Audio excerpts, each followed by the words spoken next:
Excuse me for the lateness, folks, but Newcastle United keep doing this thing called growth and growing the brand, growing the club with all this finance, building Newcastle into the next phase, giving me more news and more stuff to talk to you and prepare for. So we've got that to look forward to, as well as a match preview against Fulham, some scouting reports, and we, like I said, we're going to be doing a second part of the end of the year review. Are Newcastle growing? Are we evolving? Find out right here on Toon Tactics TV, folks. Oh, brilliant from Shea. And now Murphy could take on the shot. Fabian Shea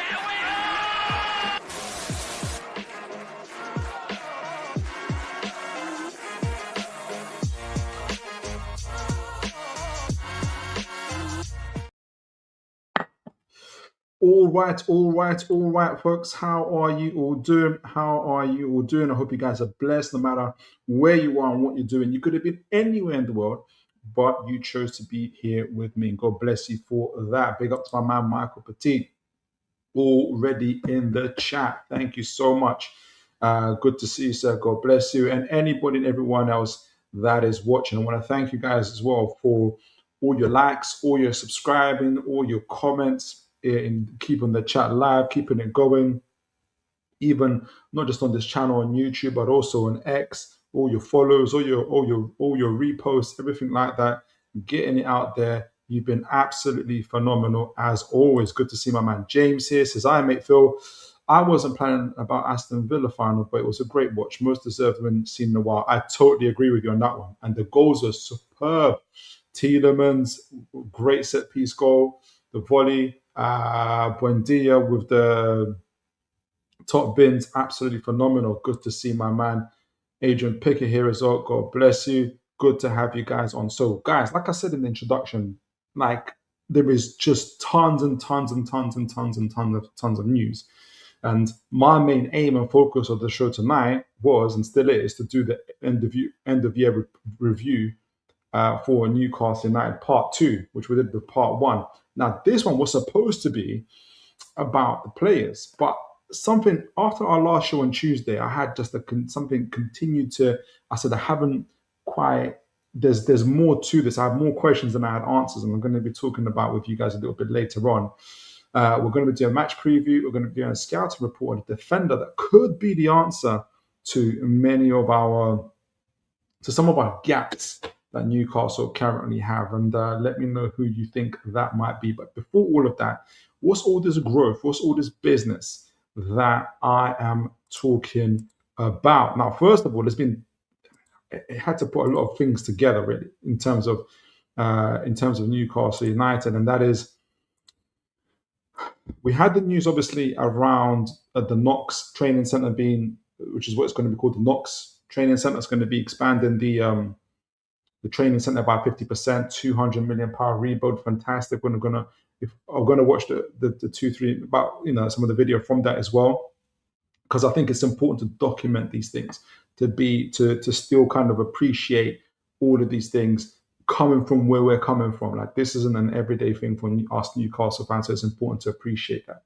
The other thing was obviously there's a lot of news around we're going to be focusing on now is, and actually leading up to this, you guys know we talked previously about, are they, we purchased the land outside the leases. Was it going to be expand the stadium? We wanted to find out, can't expand the stadium.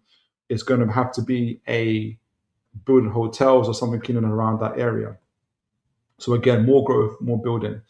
Then we're looking, are they going to, before that we had, are they going to build a new stadium? You're going to the whole architecture, Allianz Arena and everything else. Since then, we've had news just even yesterday and today. We're going to be looking at yesterday's news, but it is the same news today, which is that that PIF are going to be diluting some of their overall percentage ownership, to be able to get new investors in to help with funding with the stadium. And there's a whole, obviously, mainly rival fans really trying to banter Newcastle by trying to say essentially that either the owners can't afford it or they're leaving, all this other nonsense. We're going to talk about why it's nonsense. And in fact, I'm beginning to think it is actually a sign of growth and a sign of us moving into phase 2. And um, there was obviously other news in regards to this. I'm not even going to be able to cover it because there's other news about Newcastle using state of the art AI technology for their scouting. What does that mean? How's that going to look like? The England squad, Lewis Hall didn't make it, unbelievably to me, but Livramento did, and so did Byrne, and so did Anthony Gordon. I cannot believe Lewis Hall did not make the England squad. That is absolute insanity to me. But and I feel for the kid. I feel for the kid. And he might not want to hear us, but from a Newcastle fan, at least I know he's going to get some rest over the summer holidays. But he's not going. He's going to be steaming, absolutely steaming, sitting at home watching it. But let's get into the news at hand. I think the more bigger news around what I think, which is the finance of the state. Now, this is from yesterday, right? We're not. I had to, because of the size of the article. Well, not the size of the article, because we're covering so many things. I didn't get to. We're not going to do the usual kind of reading it off line by line just yet. But I've got. I had, with the help of AI, to be able to summarize the story itself, and to also, because I spoke to Bobby Fairview about it, about the story, and if he's in the chat and he does watch it, God bless him and big up to you, because he actually raised some really, really, really, really good points when I asked him about all the financial stuff that's going on and around Newcastle. Like, what does it mean? What's it a sign of? And he gave a very, very, very, very insightful take that I want to be able to share with you in in tonight's show. And you're right, Adrian. The whole news is it's incredible.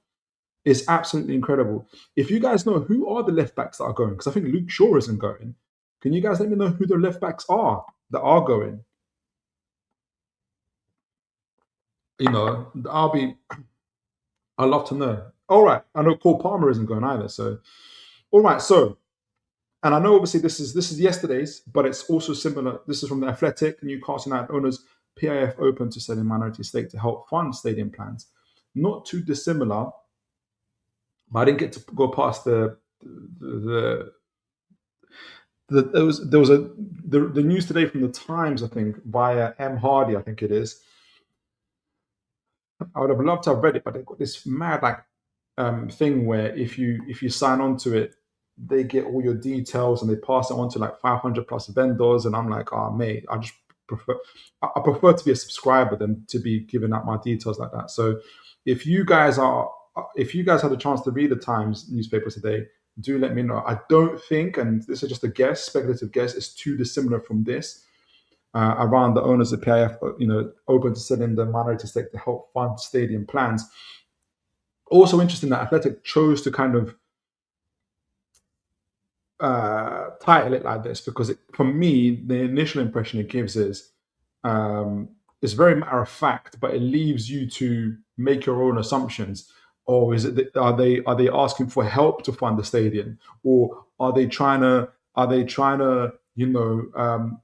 not and kind of phase their way out of the club and all of that? Maybe it's on purpose. I don't know, but it's very interesting. But it's by our man, two guys actually, two gentlemen, George Colkin and Chris Waugh, very, very highly respected journalists here in the Northeast. So let's get into it. What does it all mean, and where is it coming from? And again, I got a summary of the article, and I wanted to include Bobby Fairview's read on some of this stuff, because I thought it was very, very important and very interesting to see. But then again, it's you guys who include and add the substance to this. So I'm looking forward to hearing you guys' perspective and you guys' view on this. Big up to my man Raymond in the chat. God bless you. All right, so the overall PIF story. So this is likely about financing Newcastle United's next phase. This is to do with the owners looking for new minority stake. Training ground and commercial expansion, not PIF leaving. Exactly. So that's not going to stop the rivals from being rivals and saying all sorts of stuff. There was something in what I've read. I don't know if it was the Athletic where it was saying that The owners now value Newcastle at 1.5 billion pounds. And so the 25% stake they're looking to give, which will then make them 60% owners, would be around, I think, 300 million. My maths might be wrong here. 300, 400 million, something along those lines, right? So whoever purchases that, and that money is meant to go directly into the stadium, right? So the minority investment, I'm going to say, or equity models are now common across elite football ownership structures, INEOS and FSG. So this is not new to Newcastle. This is not Newcastle owners reinventing the wheel. It is not also something that is should be raising alarms around. Can the owners afford it? Is it to do with them what they're doing worldwide, taking away money from sports places like that? This is very, very common and common amongst the most elite clubs as well, Man United, Liverpool, Ineos, and FSG, respectively. So the key aim, what's the aim of it? The key aim is likely growing the infrastructure or revenue without loading huge debt onto Newcastle's football balance sheet, or the SCR model. And I'm going to go into Bobby Fairview's point of view as well, inside, because he says something of a similar nature, and that is, we obviously in the way, if the owner just PIF just straight up said we're paying for it, that would actually go into our SCR finances and put Newcastle into debt and harm our revenue and our ability to buy players, which again, for me, sparks again conversation about these financial regulations. Because if the whole point or the spirit of financial regulations was that clubs didn't get themselves into debt to the point, or to get themselves into debt to the point of going bust, or owners essentially doing a runner and all these type of things, then surely, and surely this when an ownership group wants to invest more money into the community by building new stadiums, training complexes, increasing people's jobs, increasing the business in that area. In fact, deepening their roots in that community. Surely that's the opposite of owners doing a runner or going bust. Surely them trying to invest more money so that the club grows in every aspect, not just the financial aspect. Then surely that's what it's about. So then why penalise football clubs like Newcastle to if when we do invest in the first place? So it doesn't make any at all. James, I think he said it allows them not to pressure all the cost on one group. So technically, it makes sense to break up the cost between multiple groups. Yeah, exactly, and it's a common thing in the FSG, as we said, we're doing it. So I asked when I was trying to piece all this together, Bobby Fairview's view on it and get his take. Obviously, we know he's our not only friend of the channel, but he's our residential financial expert. And Bobby made a couple points, and he said, from a finance perspective, the move makes sense. Debt or equity at holding company level is normal modern sports ownership. And he's talked about this, obviously, and this is exactly what the Athletic said as well. And in fact, Bobby said this, by the way, when I got this comment from Bobby, he said this before the Athletic account came out, I think. So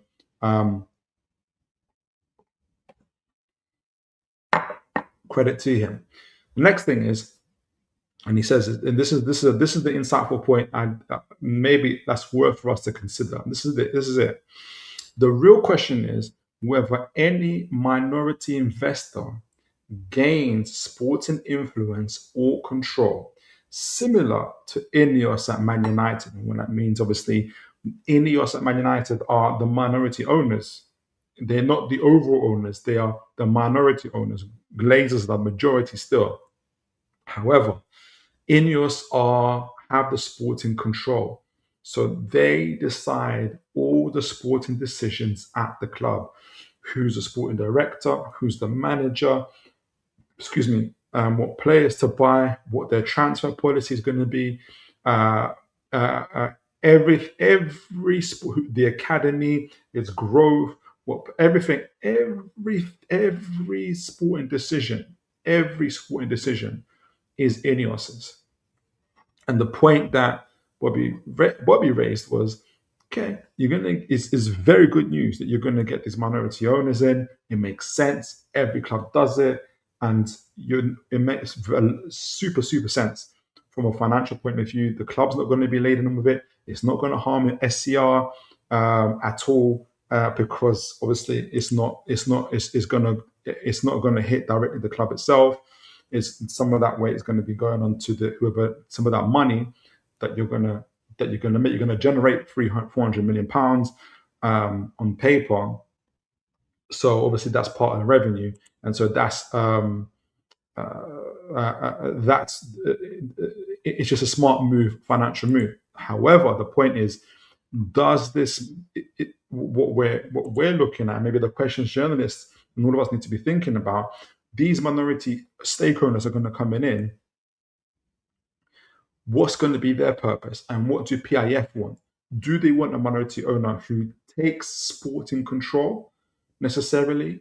Do they want a minority owner who takes sporting control like Ineos do?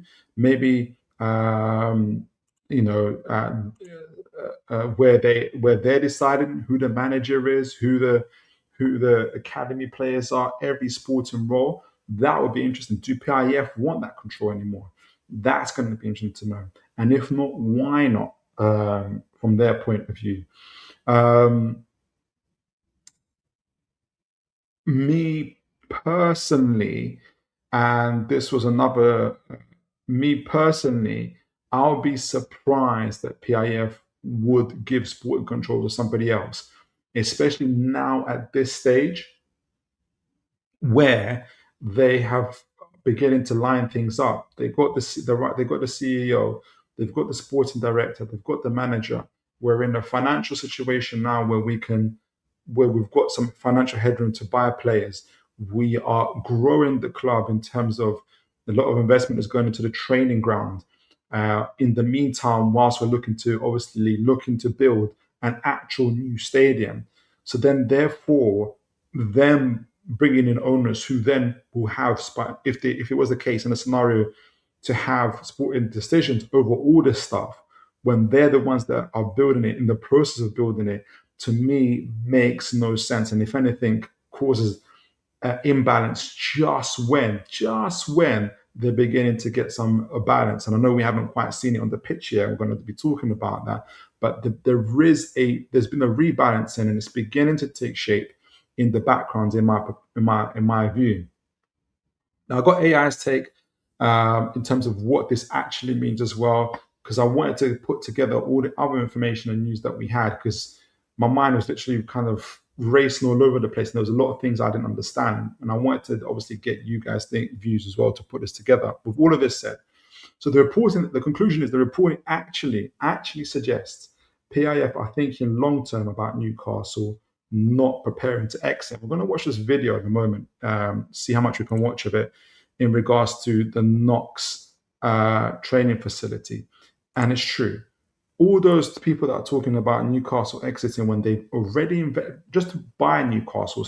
No, for me, the owners spent 1.3 billion to buy Newcastle, because you remember they had to spend £1 billion just to get the piracy of a situation done. Now they're investing hundreds and hundreds more million. It's 200 million into the training centre, 30 million into this Knox place. More money kind of that's going to be invested in other areas as well. The transfer window as well. I think I see more. I see them deepening their roots into Newcastle rather than going out.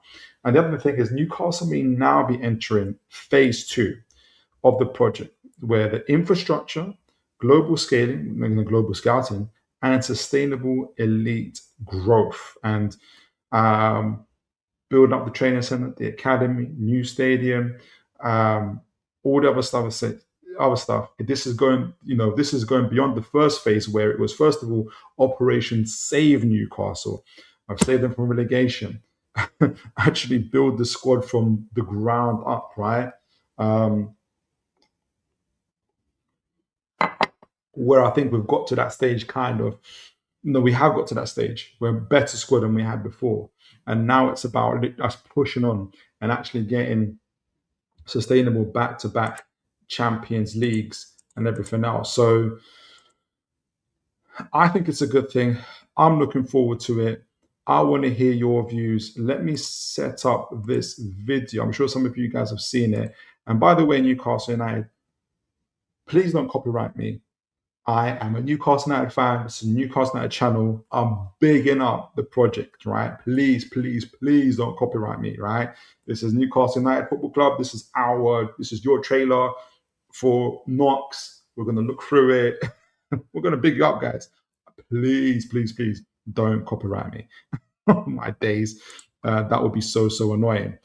But before we play the video, let me see what you guys are saying. Raymond says, hi, Toon, how are PI of Saudi Arabia owners, public investment fund should sell Newcastle United shares now by 25%. Yes, and the Man City should buy, yes.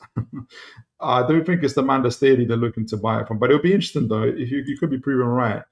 James says it allows them not to pressure all the costs on the one group, so technically it makes sense. I think I read this one. Yes, you're right. James says, I think a lot of the fans were a bit upset when they first saw this come out this morning. I think the people that understand it got the point of it. Yes, I agree. It makes sense. It makes sense. I was going to say something around being upset, but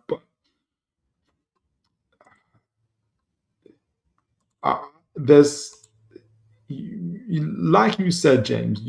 Once you get to understand it, you understand that there isn't an issue, and I think people are getting upset. Also, kind of if that's the first reaction, I think it points to, and I was thinking about this today, I think there's still fans who don't believe we deserve to have good things at Newcastle United. Not that they don't like, obviously, a Newcastle fan, not that they don't like or don't love the club, but coming from where we've come from, the previous 14 years of the Mike Ashley, it's almost it's like Stockholm syndrome.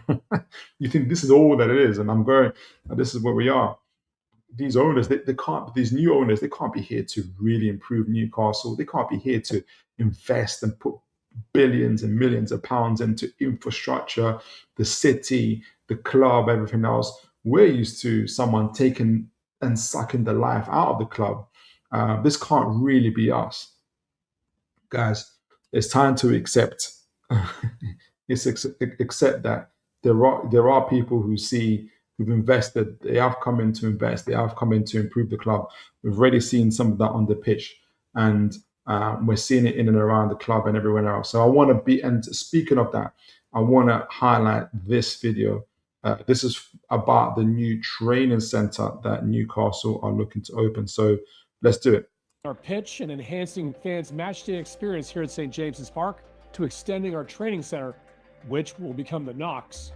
Let me rewind this a summer, minute. we're investing more than £30 million across our facilities, from fully rebuilding our pitch and enhancing. Right, so that's it. They're putting £30 million to refurbish the facilities, right? So this isn't even to do with building new stuff. That stuff is coming. They don't want to sit still with the way situation is at now.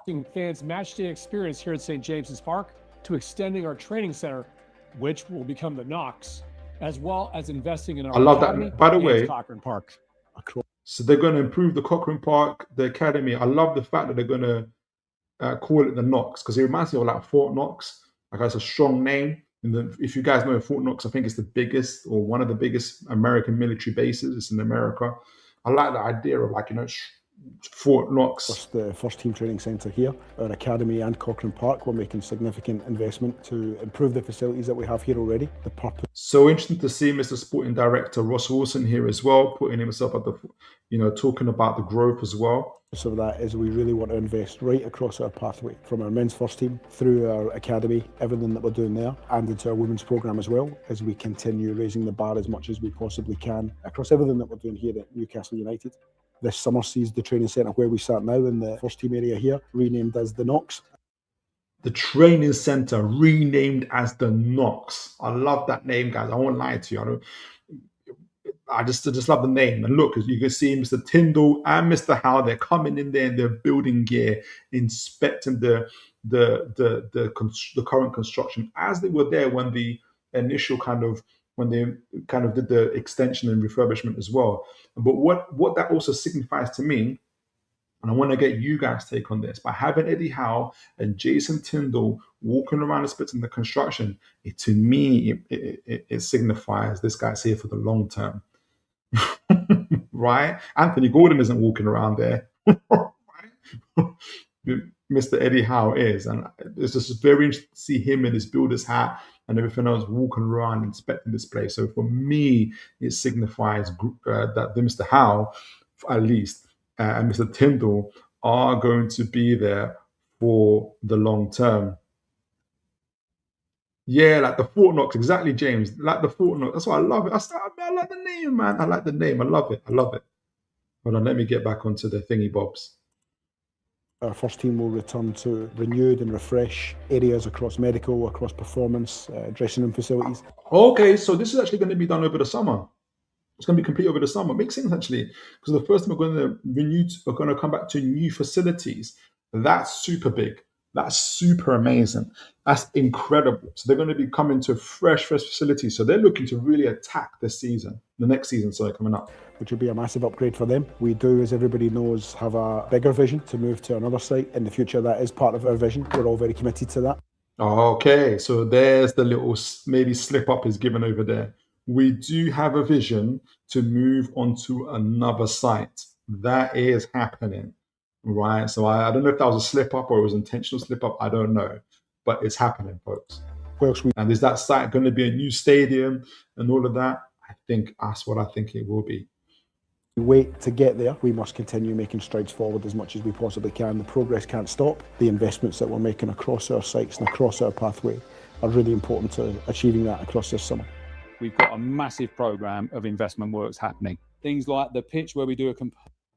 So is that Chief Operating Officer Brad Miller? I think he's new. Elite rebuild. We're introducing sub-air and a brand new under-pitch heating system. Under-pitch heating system? Are you crazy?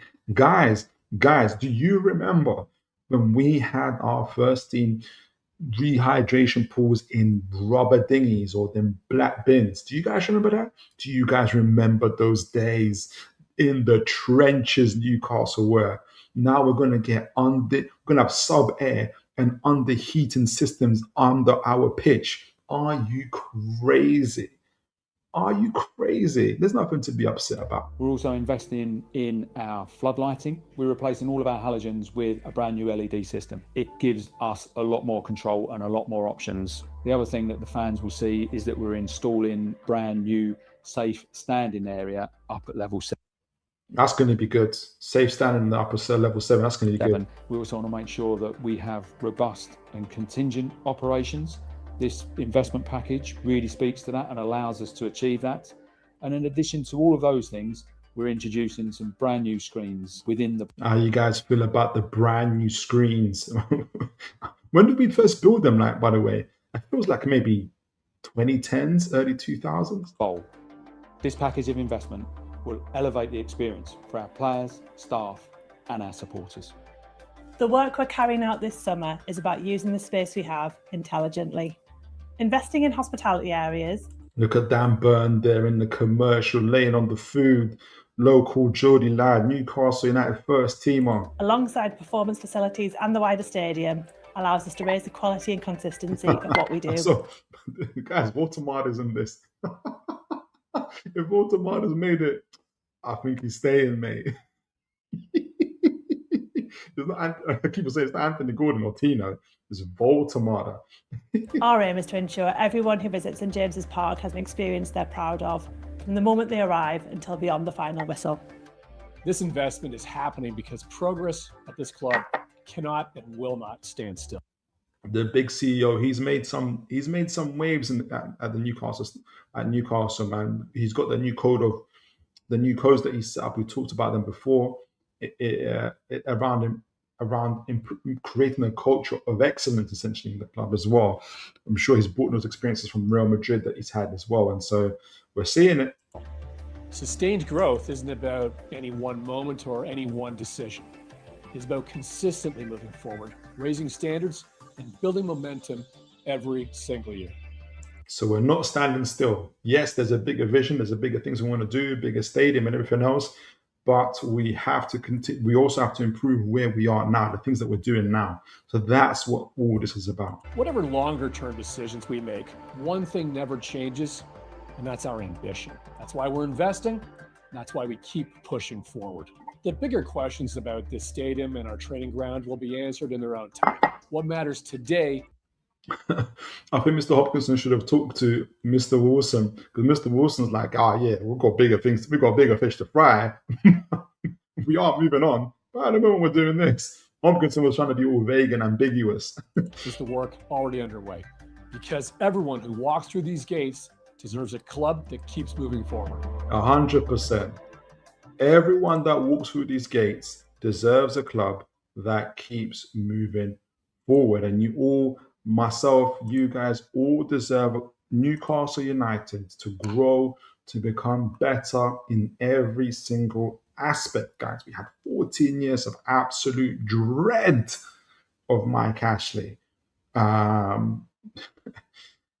This is good times, guys. These are good times. This is what good growth looks like. Enjoy it. We're not in our lifetimes, guys. In our lifetimes, we're not going to experience the beginnings of growth like this, coming from second bottom, Steve Bruce, Mike Ashley, insanity, to the shoots of growth that we're experiencing now, that we're seeing now. In our lifetimes, we're not going to experience the inception of this. There's going to be fans who aren't even born yet, or coming on later, who will see Newcastle in their flashy new stadium and flashy new training centre and big players. They would have never experienced this growth where we came from absolute ground zero. So this is, we've got the privilege of being able to see that. All right, folks, let me see what you guys are saying in the chat before we talk about the end of season review, where things are at now on the pitch. But I feel excited, guys. I feel energized after watching that. James says, I think a lot of the fans were a bit upset. Oh, so I read this one. Excuse me. James says, I think there's still a lot of pressure that comes with them, that Mike Ashley situation, struggling to come out for a bit. They're not to come out of their bit. They're not expecting this kind of changes to happen this quickly. Yes, yeah, and I think there's a psychological and emotional thing towards it as well, that fans, maybe some haven't really accepted that this is what growth and change looks like. And like I said, I'm not overly surprised. And that's what we have to take our time and study. How has growth looked at other clubs? Because this has already happened. Minority stakeholders, FSG, NEOS, Man United, Liverpool, other clubs, other places, it's already happened. Some of these things already happened, but we're not used to it. We haven't experienced it before, so we don't understand what these big moves and all these things are saying. And we have to read, we have to understand, we have to talk about it. Sometimes going online and listening to online fans just baffles us a little bit more, and we get sad and we get upset because we're thinking, this is the end. When it's not, it's actually it's growth beyond what any of us have ever experienced. Ever experienced, guys. Unless you were old enough, I don't know if you're watching this, to see the St. James's Park built as it is now, I don't think we've ever seen this kind of level of growth before. It's incredible. And I think there's also rival fans who are trying to banter and kind of say either they can't afford it, which is a joke, or they're phasing themselves out. But let me tell you this, guys. Year upon year upon year upon year, and this is even content creators that I respect say this. And this is our own fans. This is also our own fans. This is where it gets. oh, they've lost, PIF have lost interest. I think I could just feel it in my bones. They're leaving. They haven't said anything. They haven't bought, and they haven't, and this typically happens when results don't go Newcastle's way. They're not buying this player. Are they really interested in Newcastle? Why don't they buy Man United? Why don't they buy Liverpool? That's where, if they really want to win stuff, that's where it's at. And it comes from, this is me speculating, it comes from them opposition fans. The opposition fans, in my view, who say these things, don't truly believe that Newcastle United deserve the type of owners that we have, or we're not even worthy of those type of owners. They've got used to us having Mike Ashley, Steve Bruce, Joe Kinnear, God rest his soul, mid-level, even beyond mid-level. Now you've got serious owners who are the richest owners in the world, who they don't believe that this Newcastle deserve it. But who doesn't believe it even more is Newcastle fans themselves. Newcastle fans themselves do not believe, and that's kind of, in my opinion, who I feel like, I'm not trying to make a blanket statement, but that kind of, who have shared those type of views, do not believe that we deserve this, because we've been so used to mediocrity for so long. We don't deserve this.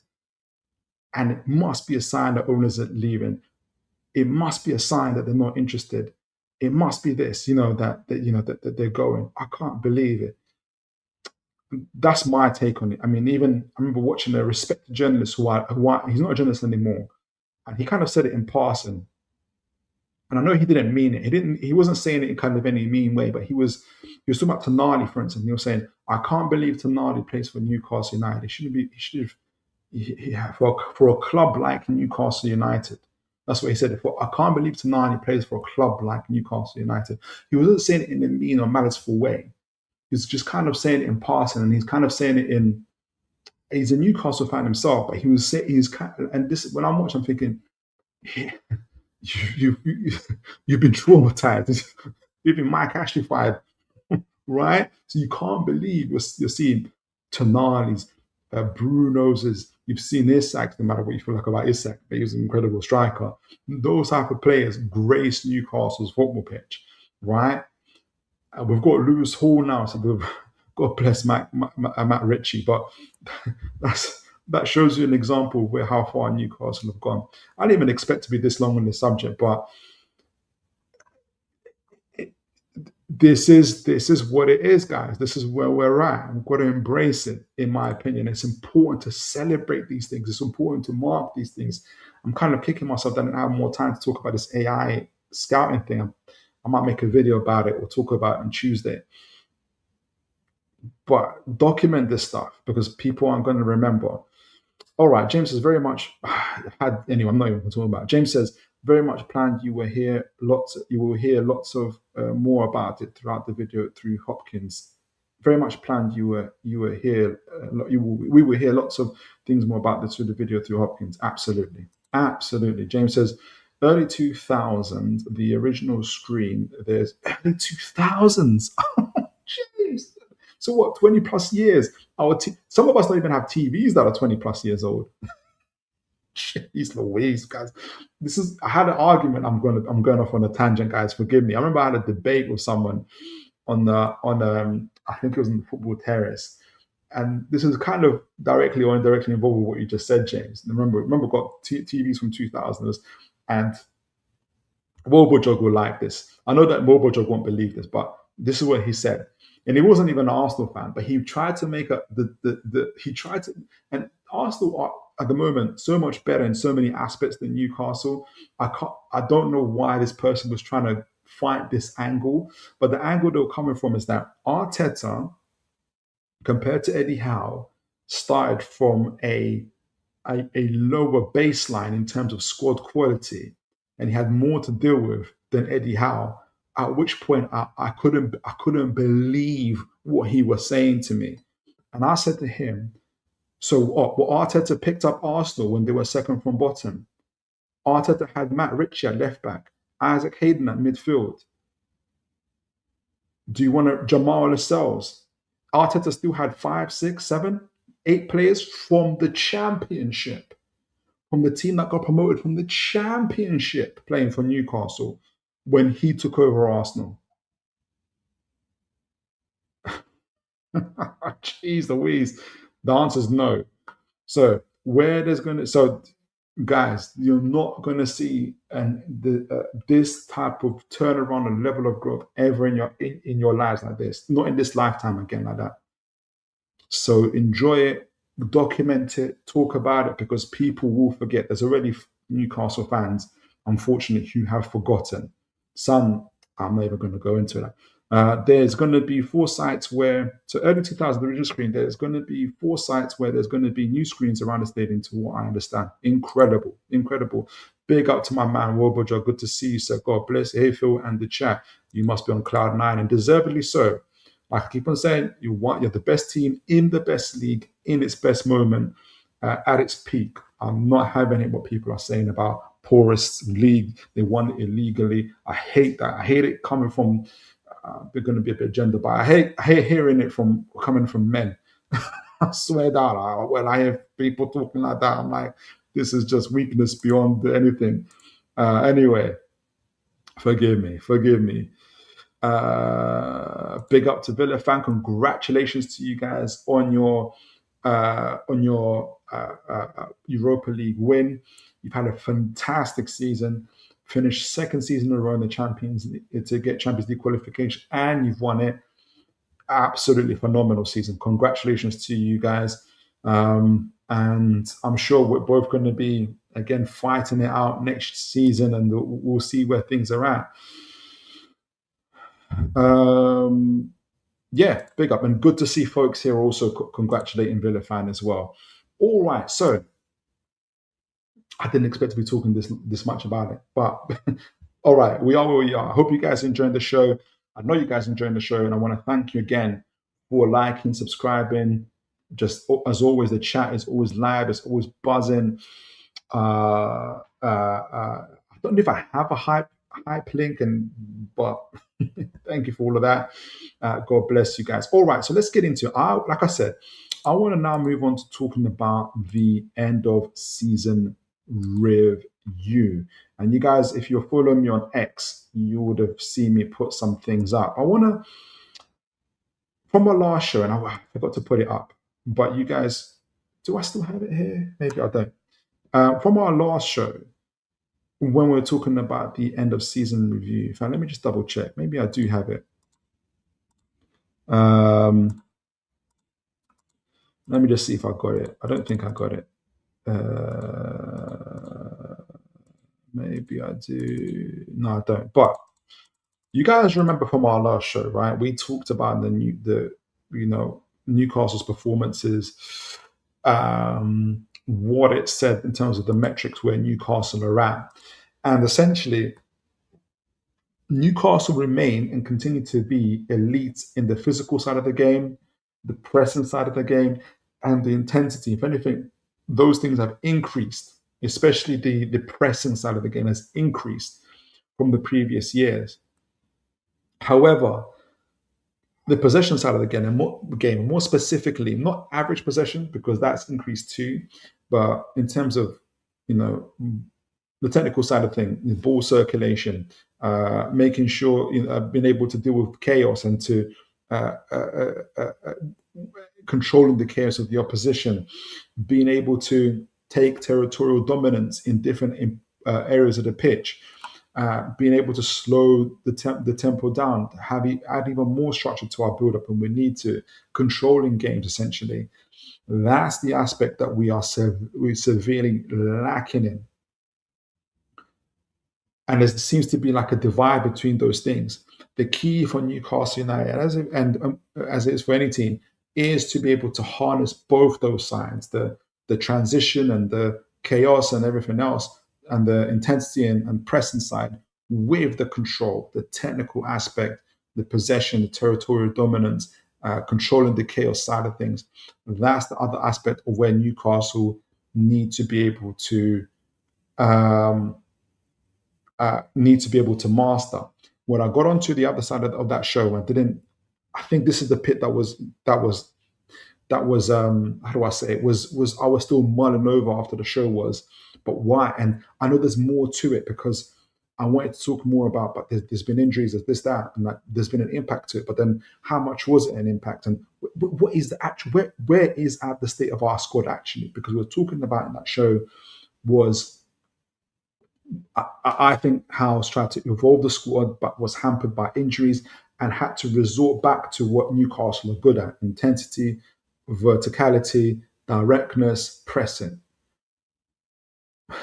The problem is the other Premier League teams are also very, very good at that. And when we're going into shootouts with other teams, transition for transition, we're coming out worse and we're finishing in mid-table position. So what I really wanted to nail down and get to was, through a number of ways, what is the actual quality of our squad? How much have Newcastle been impacted by, player availability or lack of, and how resilient has our squad essentially grown? How resilient is it to these things, to kind of injuries and availability? We've talked a lot in the previous show around the recruitment. We know about the recruitment, the players that we should have got or tried to. If we had those players, essentially, Newcastle would have likely have been in those positions, different positions. But we know about that. I want to park it off to one side of the moment. What I really want to narrow down was and get to with you guys is what is our squad at the moment, essentially. What is the quality of our squad at the moment? And that would help us, I think, to better align and think about what Newcastle are likely to be aiming for, what I hope to be aiming for in terms of improving the squad going into the next season. So I hope I made that sense. Let me know, guys. That was in my mind. So I'm really looking forward to getting you guys feedback and conversation about this. Let me get this into the show. Okay, went backwards instead of forwards. So let's kick things off, and I'm gonna build into it. Okay, so we've had that. All right, so let me know if you guys can see me, but make sure you guys can see the screen. Yes, you can see the screen. So I'm going to kind of go into it relatively kind of I'm going to break things down a little bit, right? So, and remember, I want to know what Newcastle squad quality depth is, where Newcastle are at, essentially, right? It says 24-25 season. It's not 20, it's 26-27. 26-27 season. Some of this writing is small. I apologize. Try to get it a little bit bigger. But. Essentially, what this is showing you guys is trying to rate what the actual squad quality is of Newcastle, like overall, right? And it breaks it down into goalkeepers, centre backs, full backs, midfielders, wide forwards, and centre forwards. And how I use to rate it is data MB, where I use the metrics from data MB for each individual players in those areas. So you can see obviously Ramsdale and Pope for the goalkeeping areas, centre backs Botman, Chow, Shaw, and Byrne, full backs Hall, Trippier, Livramento. We've got Lewis there twice. Target, who's not there, right? Midfielders, Tonali, Bruno, Joelinton, Ramsey, Miley, Willock. Wide forwards, Gordon, Barnes, Murphy, and Elanga. And striker, Voldemar. Now, the only reason why Wissa and Mr. Osola aren't there is because Data MB only show players who've played 1,000 minutes or more in their respective leagues. So this is their league metrics in their respective leagues, which probably can highlight the other problem. Probably highlights the other problem, which is availability, which we're going to talk about a little bit later, and quality, right, at some point as well. So you will see also, excuse me, guys, apologies. I think James said I can't see it, or some said I can see it. Apologies, guys. I'm going to talk you through it, right? Each area is essentially kind of ranked um, from poor to elite. Yeah. So you're going to see a lot of elite. You're going to see elite, good, average, or below. So what do these actual rankings mean? So on the top right of the screen, how to read it. So essentially, if that area is ranked elite, that's in the 80 plus percentile. So that area is like Champions League level quality, right? If it's ranked good, the overall quality of that area, with its midfield centre backs, is 60 to 79 percentile, which is like Europa Conference, about 6 to 8 positions, right? If it's average, then it's 40 to 59 percentile. So then you're looking at middle to lower middle of the table. If it's below average, then that particular area, the overall level of that quality of that area, is 40 percentile. So you're looking at the bottom of towards the bottom of the league totally, right? So let me take you through that. The overall quality of our goalkeepers is good. So if you're looking at the percentile, matching it up to the top seven leagues in the world. So Premier League, obviously Portuguese League, Bundesliga, and all this area is good, meaning 6 to 8. So looking at Europa Conference, 6 to 8 positions, right? Ramsdale and Pope. However, the key improvements, obviously, we know that we need the goalkeeper who's good in the build-up. That's the part, the limiting factor. Even with Ramsdale, we're still limited in our build-up. But I also think someone that can excel in the saving. So our goalkeeping department is in the good area. So 6 to 8 ranking position. Our centre backs, the overall quality of depth in our centre backs is good as well. So 6 to 8th position, conference, Europa League level. Botman is elite defensively and aerially, so he's one of the elite players in our team. Chow is one of the few elite players in the defensive line. Chow offers a balanced modern centre back profile, but Botman is the elite level. Shaw excels in progression, but obviously he's not been available. And the big thing that we lack in the defensive area is the lack of an elite all-phase centre back in the squad. So someone that can play obviously a centre back in the midfield and or in up front, with not up front as a striker, but in terms of all phases, whether kind of passing the ball, being creative and press. So having someone that can do all those things in one. And we're going to talk about a centre back today who may be able to answer some of those questions for us.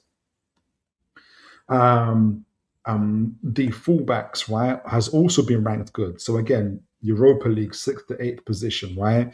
And Lewis Hall is the standout. Is in his elite progression, defending and crossing. Trippier remains elite creatively, but defensively and athletically, he is beginning to decline. And obviously, it's the reason why he's had his second to last game at Newcastle United. Livramento is strong in transition and carrying, but also he could leave. And we lack left back there. Matt Targett wasn't even there. He was at Middlesbrough, and he's also not going to get a renewed contract. So, so the right back area may become an issue post Trippier, especially if Livramento left. Kraft has also gone, so we've got no right backs, and we also need something more on the left side with no Matt Targett. So this is obviously as things stand at the moment, but you can see the current level is good, 6 to 8, but without Trippier and Livramento, we're slipping into average. We keep a mind on that, right? Midfielders, this is the best section or the best area of Newcastle United's football. Quality depth, and it's ranked as excellent. Excellent meaning this is 80 plus percentile when you put all of our players, when you rank the players in this quality and depth in them. That means this is a Champions League, all pretty much pushing on challenging for the league midfield in its quality and in its depth. And if you guys can't see it, don't worry. I'm also going to post it on X. Let me know if you want me. I'm going to post it on X. I'm going to post it on X, right? So the quality of depth is excellent. It's 80 plus percentiles. The best blend of depth and quality and variety in the squad. Tonali is the most complete midfielder if you're looking at metrics. Bruno is the creative hub and controller, and Joe Linton adds the physicality, ball winning, and progression. That's the front three. Miley is still developing, but shows promise. Like you guys know, I believe he's the second generation Rodri. Willock offers elite progression per carry and in transition. So they've all got different qualities. Didn't mention Ramsey, but I believe Ramsey is a complete midfielder too. And obviously, we know that we're going to be missing some midfielders. Some midfielders might be going. Willock is definitely going. Whether Tonali goes is another thing. But that's the best part of our team. And when we go on to discuss other things, you're going to see how our midfield pulled us out of the mire a lot of times this season. You guys would have been already aware of that. Okay, wide forwards quality depth is currently at a good level, so 60 to 79 percentile. So you're looking at, again, Europa League level. So we have, obviously, that's Mr. Gordon, Barnes, Murphy, and Elanga. And I think it's only good because I think if Gordon, Barnes are the ones that, it's lopsided in my opinion. Gordon and Barnes are the ones providing the output and availability, whereas Murphy and Elanga have availability but have lacked severely the output. So strong rotation with different priorities on both wings. Gordon is the main creator and ball carrier, and he's also on his way out of Newcastle. Barnes is elite in output and chance creation. So Murphy is a crossing and chance creation specialist. But however, we lack at this current stage, in the way it currently is, we lack a true elite 1v1 dominator and playmaking winger. So it's very interesting to see that Mr. Pardo, if you guys have seen online, is highly on our shortlist currently. And the last, our centre forward area. Again, no Willosola and no Mr. Wisser because they have not played 1,000 minutes plus. So make of that what you will. But there's some good feeling, emerging feeling about Mr. Sola. We've got Mr. Voltemada only there. And with that being said, it's at average level, 40 to 50. It's bottom half at the moment. Voltemada is elite in finishing conversions and aerial ability. Yeah, okay. Low touches in box. However, he's got low touches in the box. And on win rate show he isn't a dominant number 9. Low touches in the box. I'll say that again. Low touches in the box. And dual win rate show he isn't yet a dominant number 9. So his dual winning is low. More of a connector and finisher, hybrid than a volume presence. He needs to improve on that. So Newcastle may still lack a complete dominant striker profile. Yes, we do. And it's currently in the average rating. So let's sum all of this up before we take this in. So Newcastle, the midfield is Newcastle's strongest area, is excellent. We are good in multiple area, especially kind of, we've got some wing depth, right? Multiple options with different profiles, right? That's where we're at. All of the output on the right side is horrendous. The overall squad depth summary, right? So fullbacks are good, wings are good, midfield is excellent. The biggest concerns are goalkeeper. Take this off. Come on. Goalkeeper, centre back, progression after Shaw, especially after he's gone, and lack of elite all phase options. And I would also say the forward line is the striker area is not good at all. The key takeaway, Newcastle have a strong core and excellent midfield depth, but need upgrades in goalkeeper, centre-backs, succession, and a true elite attacker to reach the next level. So the spine of the team. This is the squad as it stands at the moment. And if we look at the quality, we've given the overall squad quality at a glance is around 4 stars. So it's like it's a good squad with clear strengths. So it's a Europa League level squad. It's a 60 to 79 percentile level squad as it stands. So let me know what you guys are thinking about that in a moment, because we're going to see what the squad has looked like in different phases of the season so far, and how it's performed and how it's been impacted in terms of injuries. How resilient has it been in terms of player availability and everything else? All right, so let me see if you guys have said anything.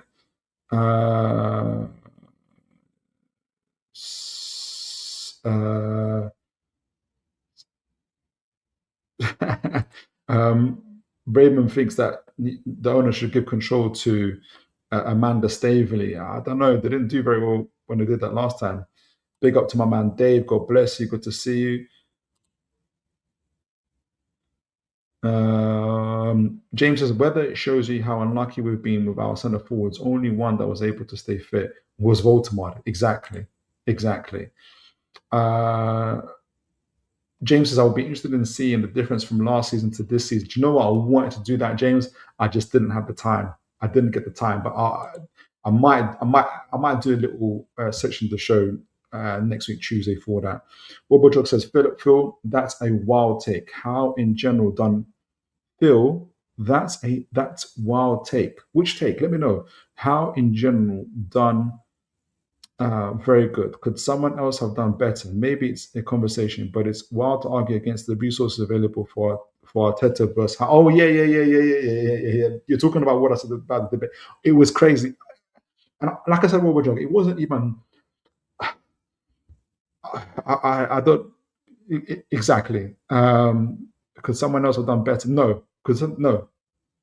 Or as Adam Cleary argued, there are managers that could possibly that done better, but a very, very small elite few. And the other question is how much better? That is also questionable. How much better? So no. Well, yes, but very limited. Yes. Wobblejog says, wouldn't have been more sensible argument given the same environment Arteta inherited? Would Howe have done just well if it was his first managerial job? That is an interesting conversation, in my opinion. They've come from different backgrounds as well, Wobblejog. That would be a very, because if we're then looking at their backgrounds, isn't it? So that would have been very, very interesting. So could Arteta have done with Bournemouth what Eddie Howe done with Bournemouth? Could Eddie Howe have done with Arsenal what Arteta's done with Arsenal? I think that would have been good questions. James says, look at the one about the midfielders. It's about the definition of your players. It's impossible to read them. Let me know what you think. Let me know what you think. I didn't get a chance to get the actual resemblances, if that's what you're talking about. But yeah. When I send the one on X, it will have that. Okay, so that's what I want you guys to take away from it. Like the overall squad quality depth is good. So 60 to 79 percentile, Europa League level, in terms of everything, right?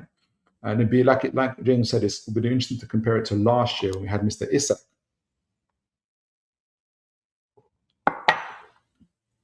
And I think he would have been the X factor in the situation. I think he definitely would have taken us on attack from good to fire starter to an excellent, right? So, okay, keep that in mind, because the next part I want to talk about, and I broke it down.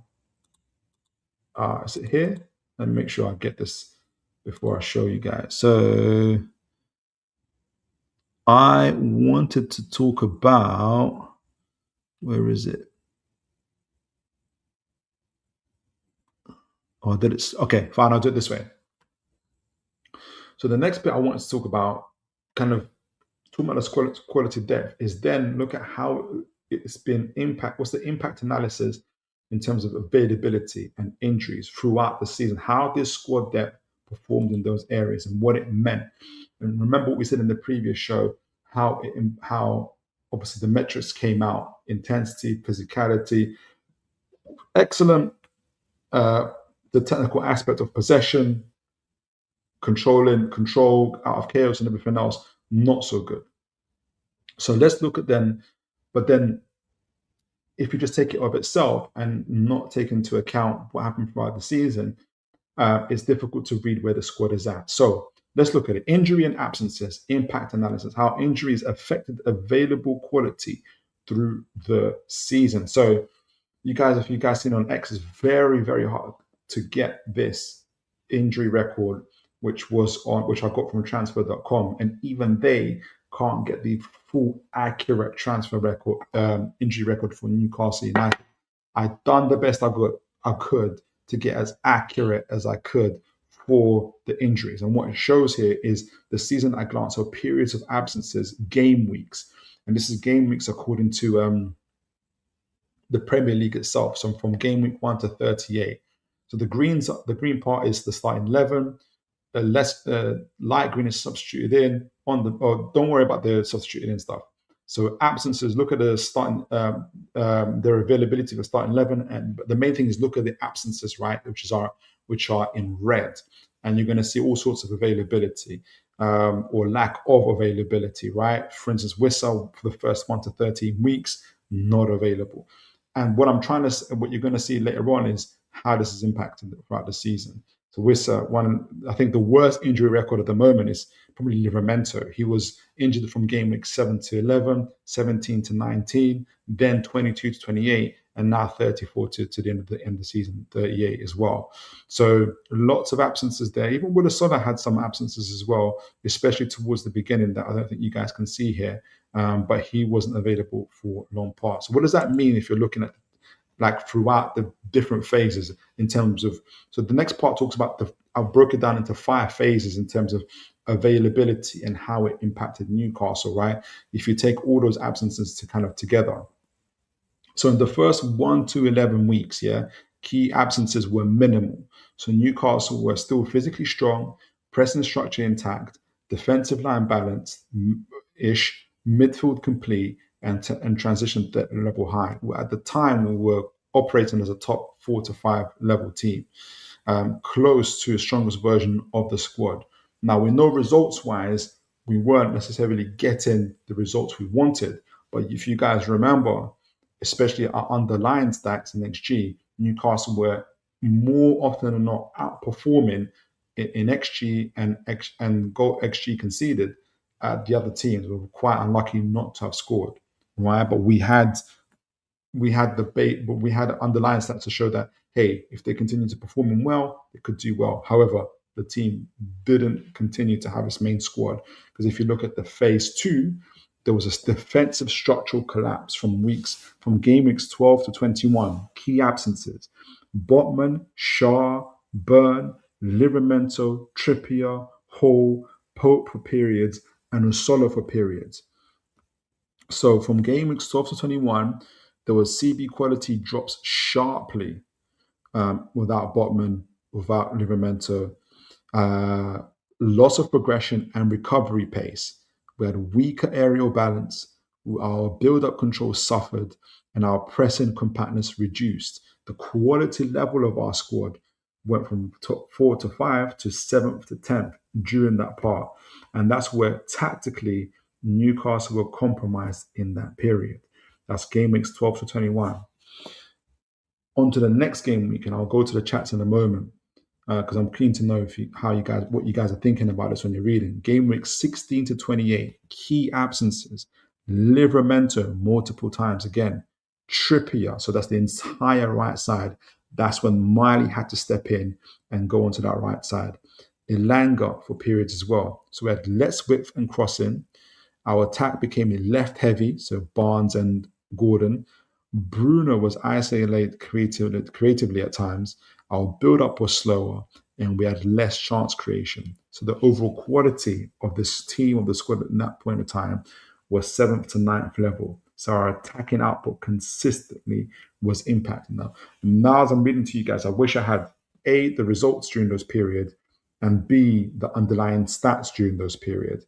That might be something I'll add on to a show going forward. You can get so much from this as well. But that's where the squad was at the moment, at that period of time. The next phase, I don't know, I've got game week 38, but it would have been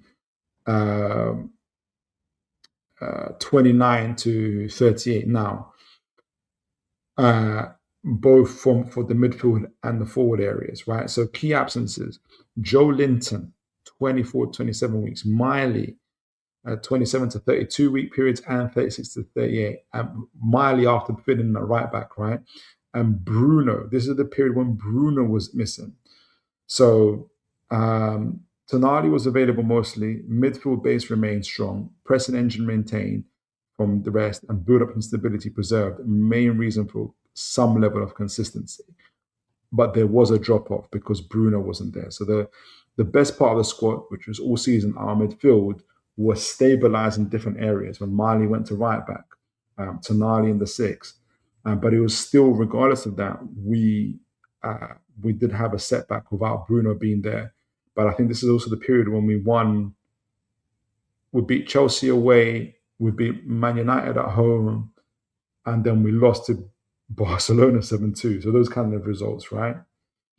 And finally, to add to the same game, we've got the same wrong, but this is for the forward line, forward rotation problems. Wissa, obviously, Osola and Bruno.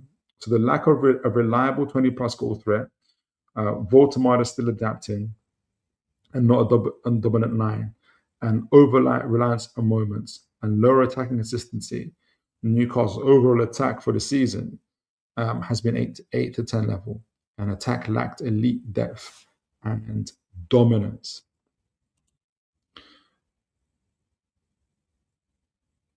So if we just summarize that, and I'm going to go to the chats in a moment. If we just summarize that, I'm going to go back. CB crisis was severe in different points, with Botman out in game weeks 13 to 19, Shaw out since game week 22 to 38, and even parts in before that, and Burns 17 to 22 after his injury against Sunderland, missed extended periods. Newcastle really had top two CBs available together this season. There's been a right side collapse. Livramento, multiple spells. He's had the worst injury record in the Newcastle team this season. Trippier 12 to 19, game week 12 to 19. And Elanga being out at 21. The whole right side was imbalanced. Absences destroyed continuity, balance, and attacking output. Our midfield carried the season. Despite Joe Linton being out from game weeks 24 to 27, Miley multiple game weeks, and Bruno, the midfield base kept Newcastle competitive. Without our midfield, things would have been a lot more worse. Creative core disrupted, obviously Bruno, absence removed our main progression and creativity. And we've seen that difference in it since he's been here. Engine at critical stages. And the forward depth has been severely limited. And we know that's from the transfer window. Wissa from game weeks 1 to 13, or Sola out from game weeks 12 to 21, unavailable for long spells. A lack of consistent goal threat has really, really impacted Newcastle United.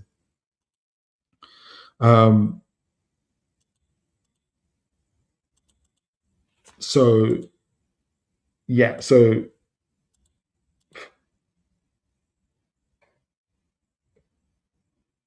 that averages, I'm going to get to that in a moment. So that's kind of the overall take of those points as well. And at this stage, I'm going to just see if anybody's got what anybody's saying, but hopefully it adds some. I want to see what you guys are saying. So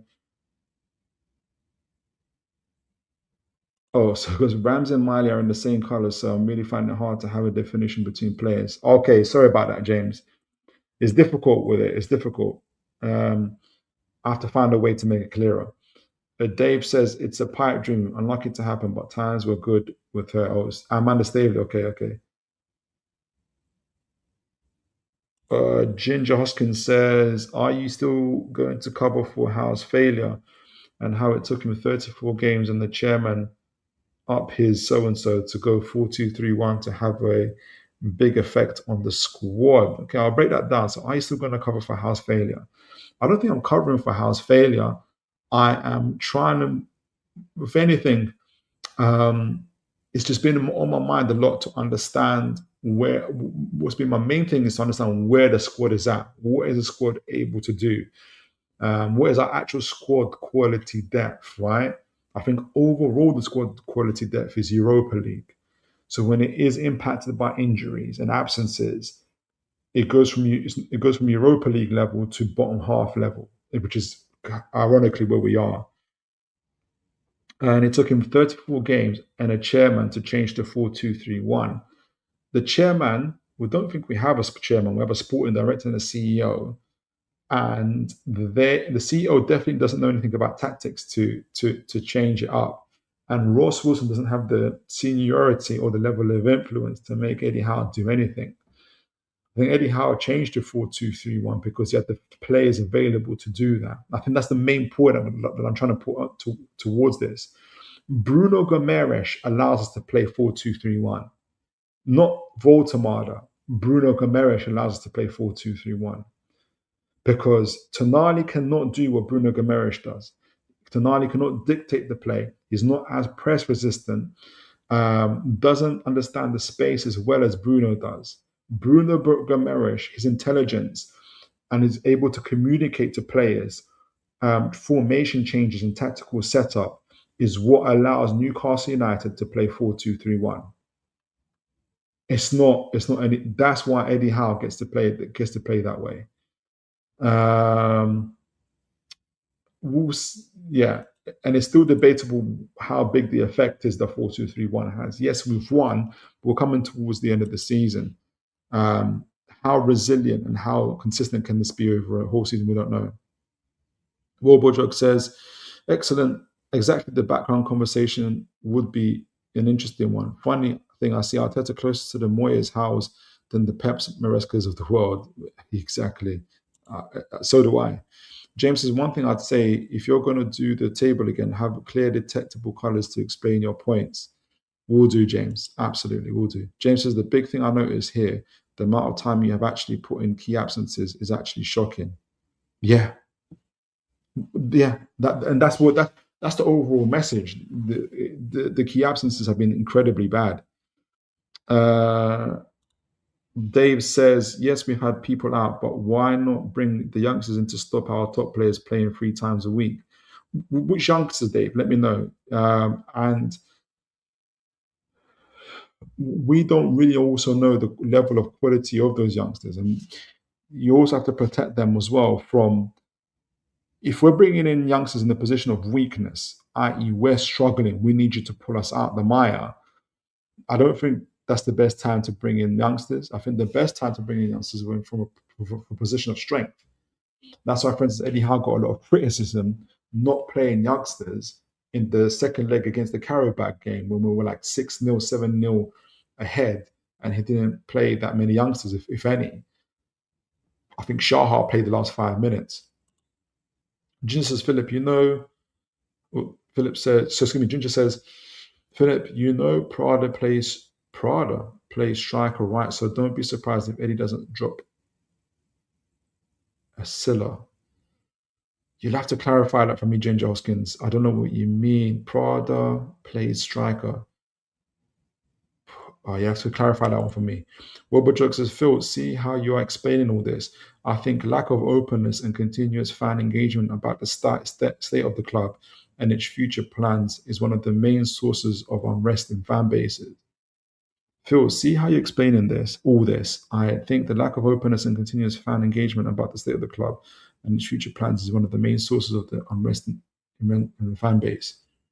Do you mean about the squad or about the resources? Let me know, Wilbur says, Ginger Oscar says, Jazza was at the Brighton game and had a big effect. If Howe got sacked and Frank Kessie and Tonali, would the league be playing 4-2-3-1 now? Jazza. Who's Jazza?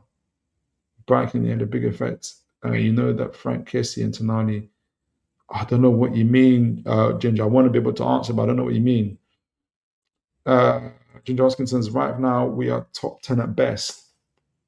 I think the squad level is 6th to 8th at the moment. I think it's 6th to 8th in my opinion, but I'm not too far off from you. Ginger Hoskins, Philip, it's wingers and we need another CDM because 4-2-3-1 is a double pivot. Yes, so I think that's what we're looking at. Kamara and there was another player we were linked to. I'm going to talk about it later on in another show. I'm going to keep that one to myself. I'm going to talk about another player that's coming up. The Lil striker, Pardo. Yeah, striker who is Spanish in the World Cup for Belgium. Newcastle trying to dig him right. Yeah, he's very good. Very good. I think we did a scouting profile. Yeah, we did a scouting profile recently, actually. I put his repost up as well. I don't know if you follow me on X. Have a look at it. I do like the look of him.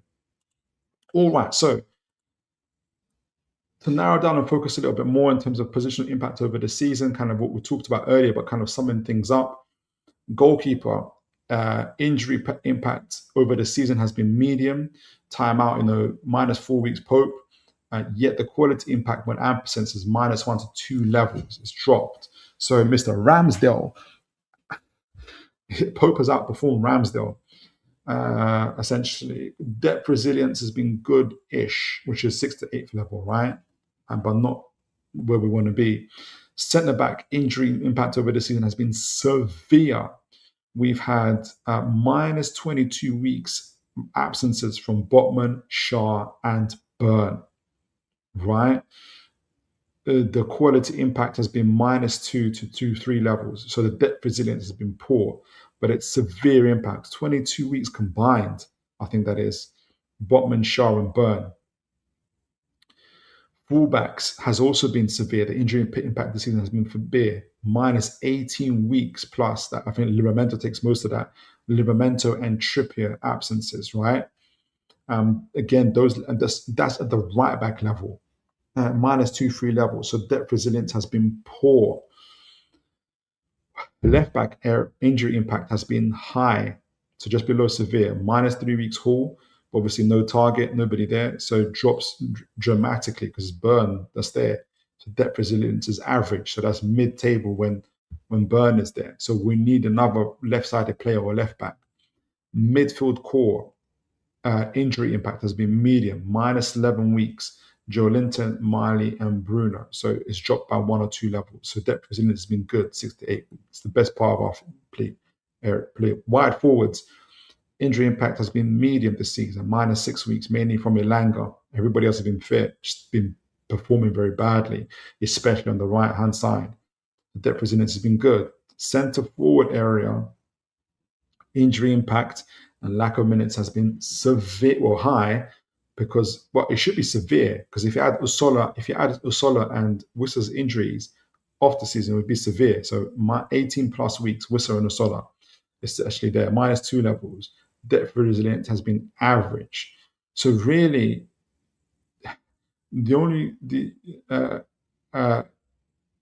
we've been absolutely hit hard in the centre back, full back, and the centre forward areas. And that's why you get so much structural imbalance and lack of tactical change and adaptation. That's the part I want people to understand. Ginger Hoskins made the point around it took the owner and somebody else to get him to play 4-2-3-1. No, it took player availability for him to play 4-2-3-1. You didn't have the players, didn't have the fullbacks, didn't have the centre backs, wouldn't have the midfielders, wouldn't have the centre forwards to be able to play 4-2-3-1. Right? We can't play 4-2-3-1 when Tino Livramento is out, and Trippier. Livramento and Trippier are out for plus 18 weeks. Right? We can't play when Bruno's not there, because he's the brain in our squad. So that's been the Osola has been out as well for weeks. Osola is now hitting form in the last 6-7 weeks. So that's why we can't just play 4-2-3-1 or any other formation apart from what we know, in my opinion. Okay, so to finish that off, overall impact and squad level, right? So at the top, from my opinion, the squad quality without injuries, right? It's got it wrong here. It should be around 4 stars, right? So without injuries, it's not top 4-5.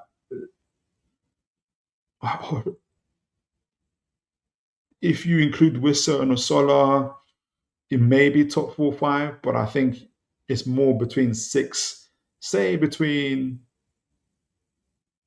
would compete very strongly for top 4.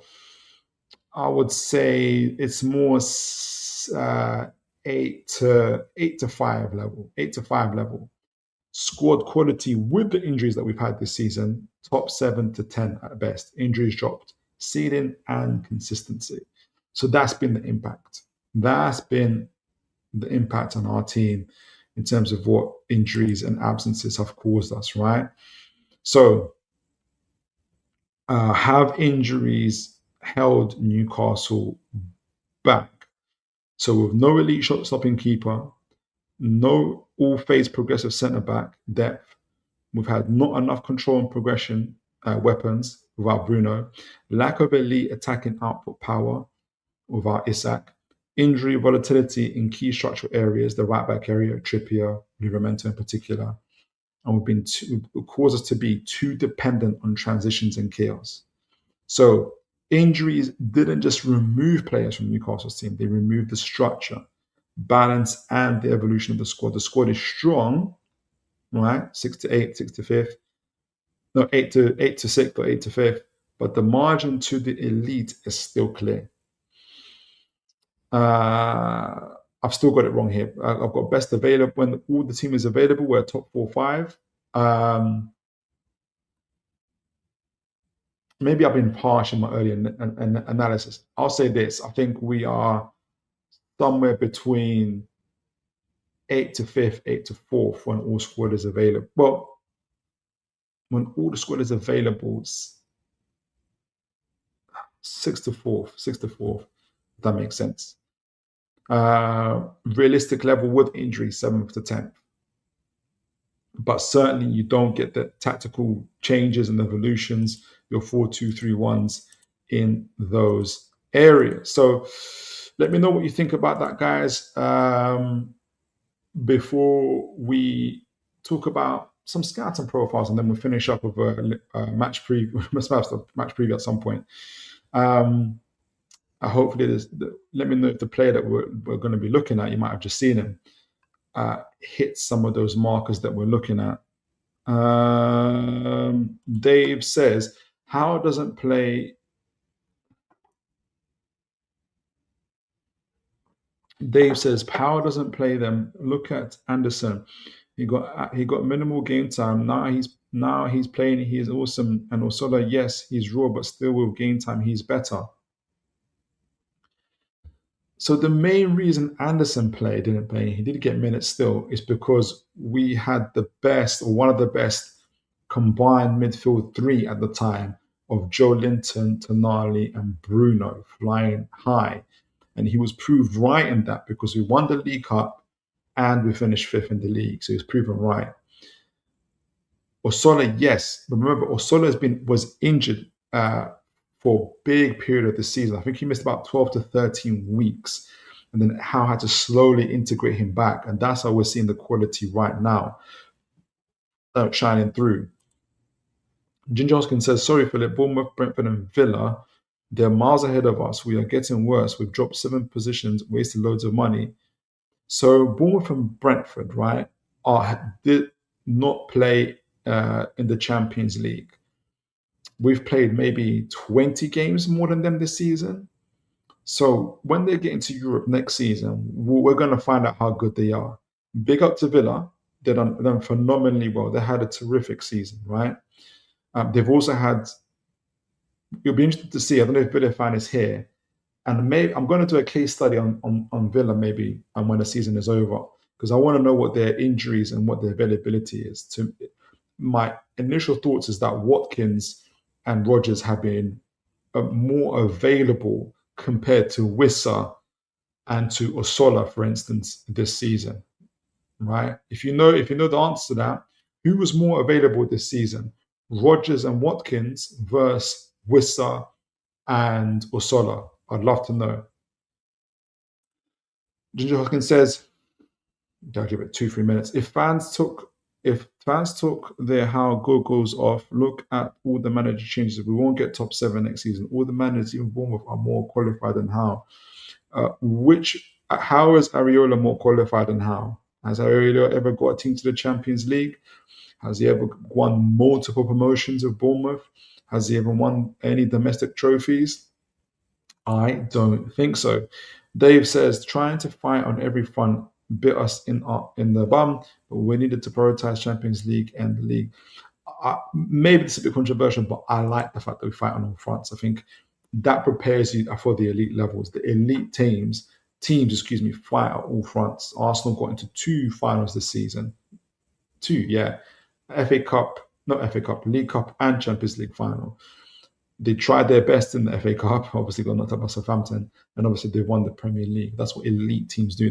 They fight on every front. Ginger Hoskins says, James, they call it progression. Okay, talking to James.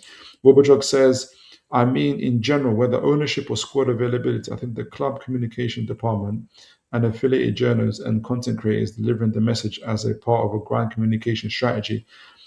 I agree with you, Wobberjog, but the content creators and affiliated journals aren't always in agreement about where the club is at. And if anything, I'm quite disappointed in some of our content creators in some of their takes. I'm quite disappointed in some of our journals, not all, some of our journals as well, in some of their takes as well.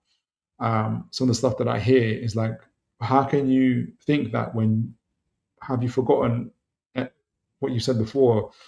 So in an ideal world, yes, but there is you're going to find a handful of people who are willing to look at things in a level of depth required, in my opinion.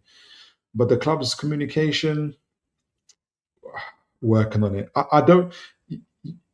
It's always difficult, no matter what you say. Sometimes, from a club's point of view, you're damned if you do, you're damned if you don't. In my opinion, James says, well, Phil. Also, he was trying his idea as well, moving to 4-2-3-1. It was working in places. It was the players that weren't necessarily needed for it.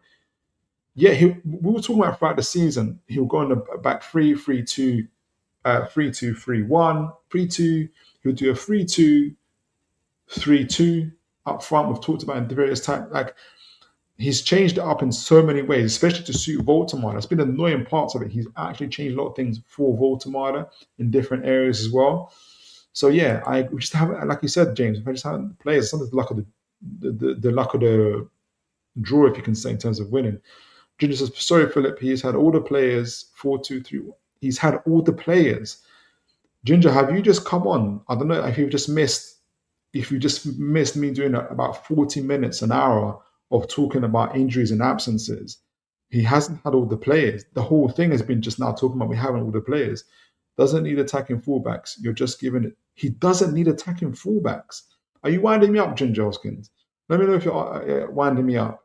I think you're winding me up. I think you're winding me up.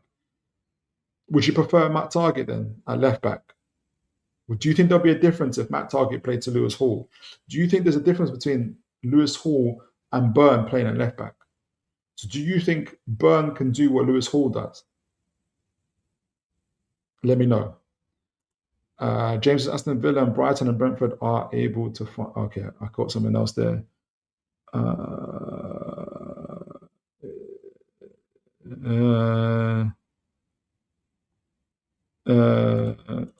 Dave says, may as well add Gordon Phillip for Cliff this season too, Philip.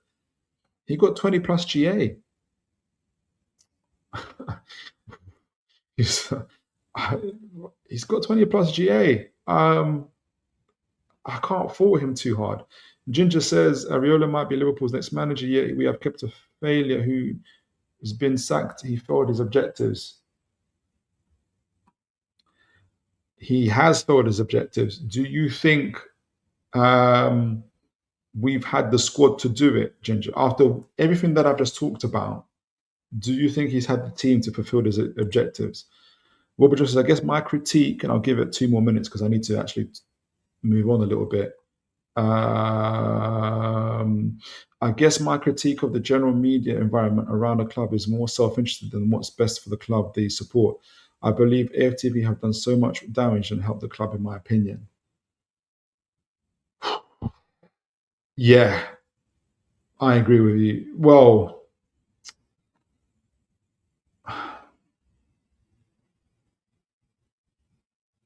yes and no. I think it's a mixed thing in terms of how much damage they've done. There's a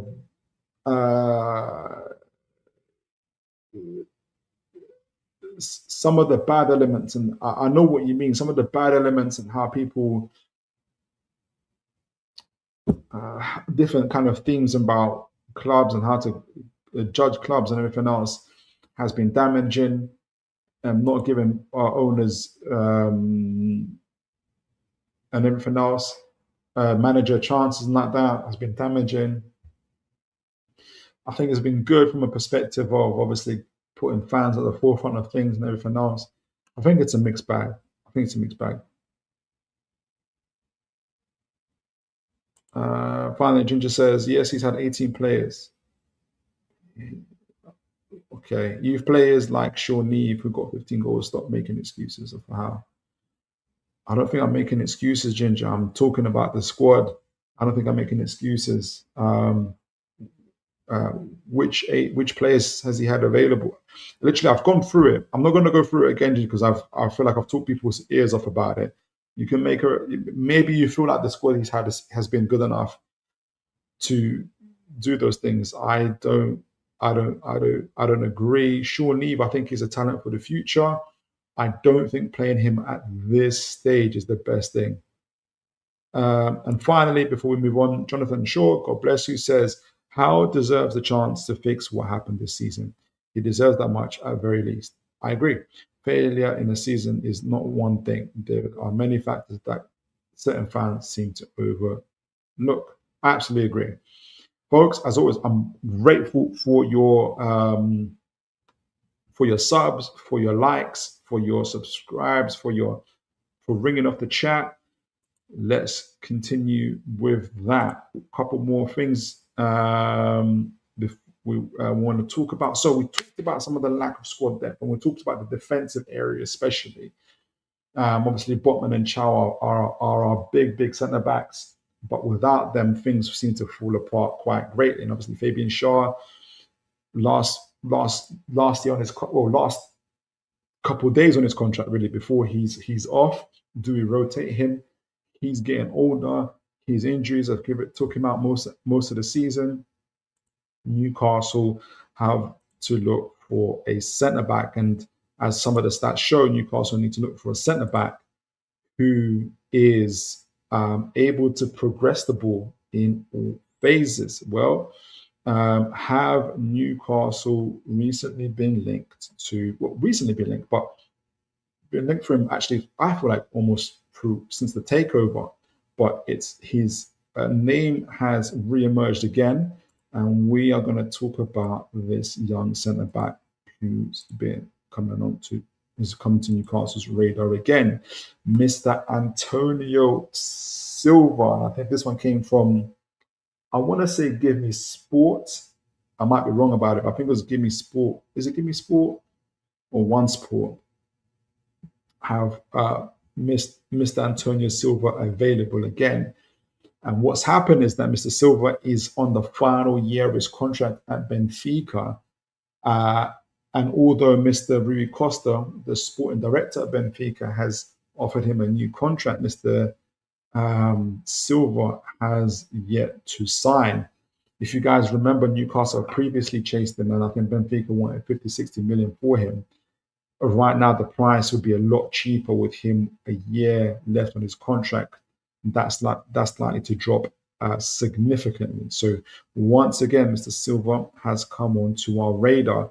So that's Mr. Antonio João Pereira de Albuquerque Tavares Silva. I'm not going to say the whole name for the show, but Mr. Silva, I'll be saying that. He's 22 years old. He turns 23 in October. Born in Portugal. Is also Portugal's senior international at 22 years old. Is good. He's currently stands at 6'1", though if you look at the highlights, he looks way taller than that. Main position is centre back, right-sided centre back, where Mr. Shaw would play. Other positions, defending in the pivot, emergency coverage. Current club Benfica. So I've used scouting reports from Total Football, The Athletic, Down the Wings, and Man of Power analysis. So I've used a lot of, like I said, there's been a lot of, he's quite an exciting prospect. And so a lot of analysts have covered him. So I'm looking forward to be able to talking about him. We've got some depth on him. The analysis covers years from 2022 to 2026. So he would have been from 18 to now. So we've got quite a good coverage of him. And this is him at Benfica, has been there from 2022-23 season to 2026, so about 4 years. You can see him on the right side of here as well. Big heat map, especially in the center areas of the pitch. So you can see he plays very high up for them as well. There's reasons for that. Benfica are a very dominant team in Portuguese league, who you guys know. I think it's the seventh strongest league. But very weak compared to Premier Leagues, La Liga as well. But he plays for a dominant team. He plays very high up for them, as you guys can see. And you can also see from the minutes, he's played a lot of minutes at 22 years old. Well, from 18 to 22. 18, he's played nearly 4,000 minutes. I think those include Champions Leagues as well. 4,000 minutes plus 23, 24, 3,600 minutes. Only 476 minutes to 25 season. Not sure why that is, but this season 2,674 as well. So it's covered a lot of minutes, right? And if you look at his injury record, it's phenomenal, pretty good. He's only missed 2 games through a muscle injury this season, so he's done very well. So it's interesting that he's playing less minutes. I wonder why that is. If someone's got what the reason for that is, I don't quite know. But also we've got his contract. He's currently on, with bonuses included, it was on €37,500 per week, which is roughly like 30 to 32 grand per week. So with a release clause of 100 million, which is never going to get paid. And he has done phenomenally well. Well, from Newcastle's perspective, that's a phenomenal contract because we can do a lot in terms of enticing him with a lucrative pay package in terms of should he come to Newcastle, or encourage him to come to Newcastle, essentially. Right, so let's get into this scouting profile. Before we do that, let me see if any of you guys have heard of him, if anyone's got kind of initial thoughts on him. Mr.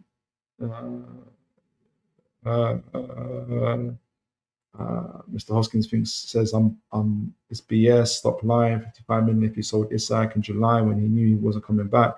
That's not his responsibility. And even the CEO, David Hopkins, said that we should have been more active. That's not to do with Eddie Howe. But I hear what you're saying, man. I think you're settled in your mind about it. Jonathan says, think we need another winger, a left or right back, ideally, that can help play both sides, and most importantly, a new keeper. This has been in the last 2 seasons.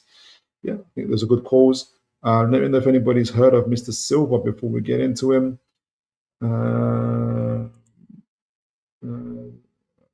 I think I like them a lot. He's had a lot of issues, injuries, but he was once a wonder kid. We had a lot of interest in him a couple of years ago. We did. I'm glad you remembered that one, James.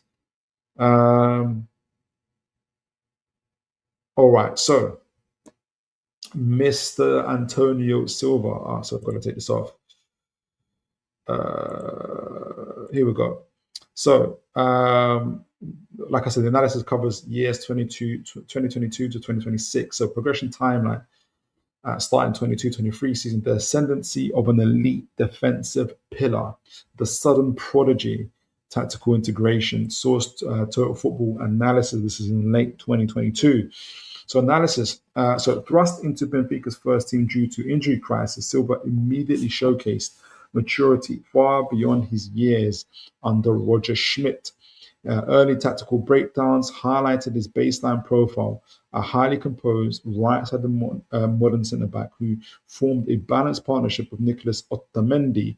Scouts identified him as an active, proactive defender rather than a passive sweeper. emphasizing his immediate spatial awareness and smooth transition into elite champions league football. So very, very promising.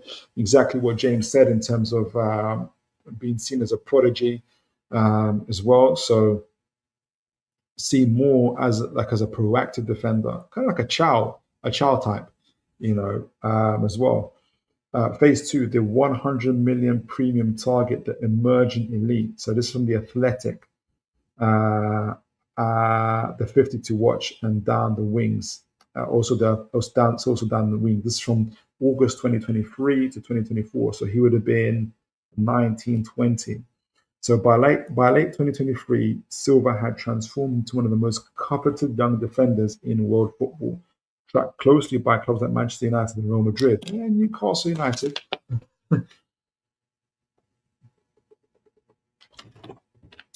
This phase highlights his statistical progression, boasting 93% pass completion rate, 5.25 progressive passes per 90. So that's progressive passes turning defense into attack, and an exceptional 71% ground duel success rate. He's a physical beast in Portuguese league. He was praised for his rare comfort when pulled into wide spaces to defend, again, a quality that Chow has, allowing his team to deploy aggressive high press with minimal vulnerability behind the fullback, so you can play in the back three. Newcastle do love to play in the back three. It could be also a solution. Yes, we get a Matali in, who's a proper flying right back, but isn't necessarily suitable for a back three. And then you get a Silva who is. Phase 3, the verified continental anchor. So this is the 2026 now, obviously now 22 years old. This is from Medium Data Review and European Technical Index scouting reports. Now an established senior international for Portugal and the bedrock of Benfica's defense, Silva is regarded as an indispensable continental anchor. His game has advanced from raw defensive solidity to deep tactical organization. He dictates build-up phases from deep, exactly what Newcastle need, absorbing heavy structural pressure and executing pinpoint switches.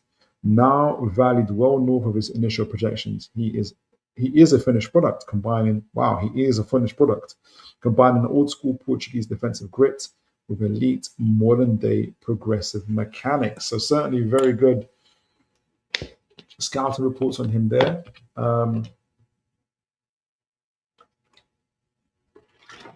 So key attributes: progressive technical security, 93% passing accuracy.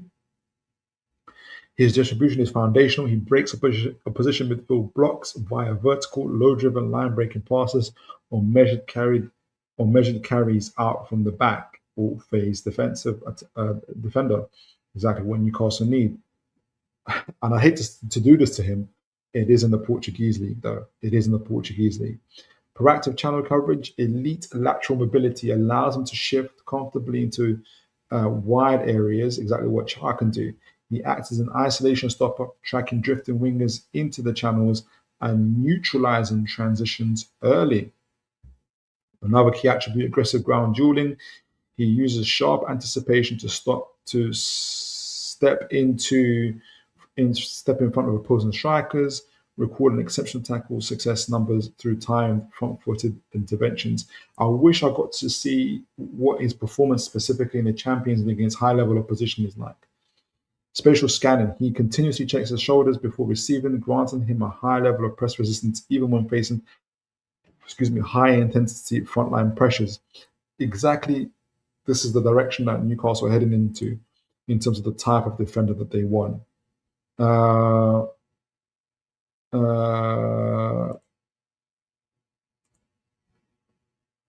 Is an elite ball progressor, channel defending, and tactical maturation, durability. He's got outstanding fitness record. He does. The areas that he lacks in aerial dominance, and this is though solid 61%, his aerial win rate slightly lower than traditional Portuguese Premier League targets. at 6'1", and I think he's taller. That'll be an issue for us. And I think, is it something that can be worked on? Sometimes the other issue is overcommitment. Front-footed aggression can occasionally expose space. It happens to Chow. Premium costs protected by a massive release clause. Well, obviously they didn't know that he had 1 year. He's got 1 year left on his contract, so that's significantly lower. Angled bias strongly prefers his right-sided deployment in the back four setup. We don't mind that. We don't plan to play anybody a right-sided player into the left-back area. The verdict. So Antonio Silva represents the gold standard of modern central defenders, fusing elite statistical ball progression. I don't know about the gold standard if your aerial dominance isn't very good. With an intrinsic ability to defend wide open spaces, he answers every requirement of a modern line. High line system, while further refining his aerial dominance remains his final deployment boundary. His established world-class pedigree at Benfica guarantees he will continue to dictate elite domestic and European fields for the next decades. So certainly very high praise there. I took his metrics as well, and I'm going to go to the chat in a moment. In fact, let me just see if anybody said what folks are saying at the moment.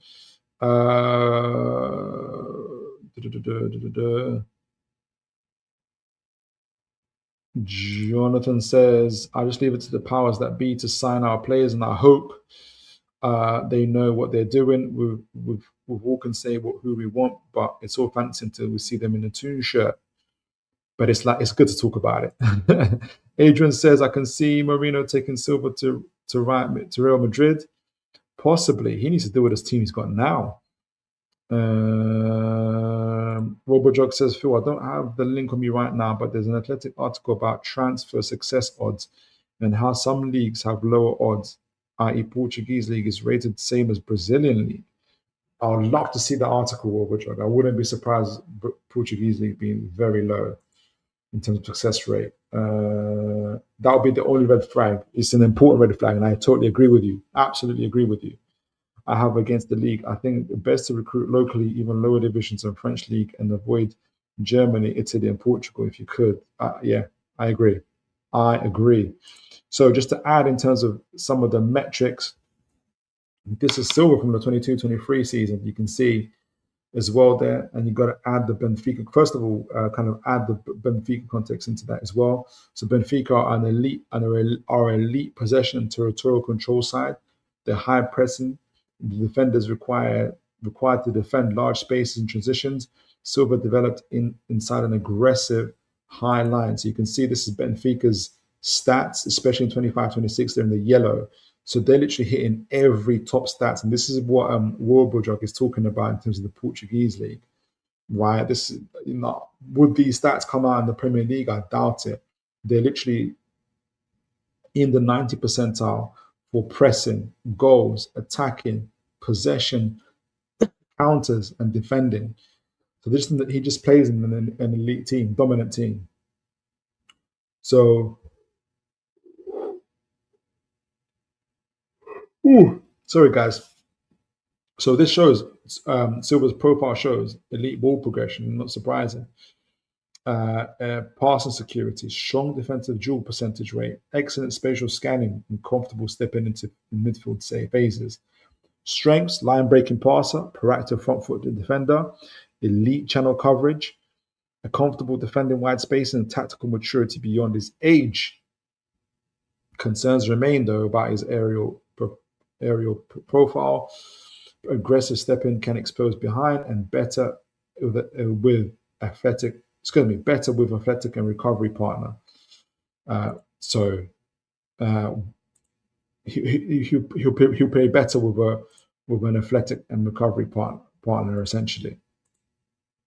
So Newcastle, he solves if he was to play for Newcastle, for instance, he could solve our build up and control weaknesses. Help territorial dominance, exactly what we need. Support next tactical evolution and reduce over-reliance on chaos football. Again, I would love for that to be the case, though I would be worried if he is about playing the fact that these stats come from the Portuguese league. So why Silva's metrics matter? His numbers are produced inside a possession-heavy system. We have to remember that he's got a high where there's a high defensive line, constant build-up and responsibility structurally and demanding football. So he still has to play good football. So this does validate some areas around press resistance, composure, circulation quality, and tactical intelligence.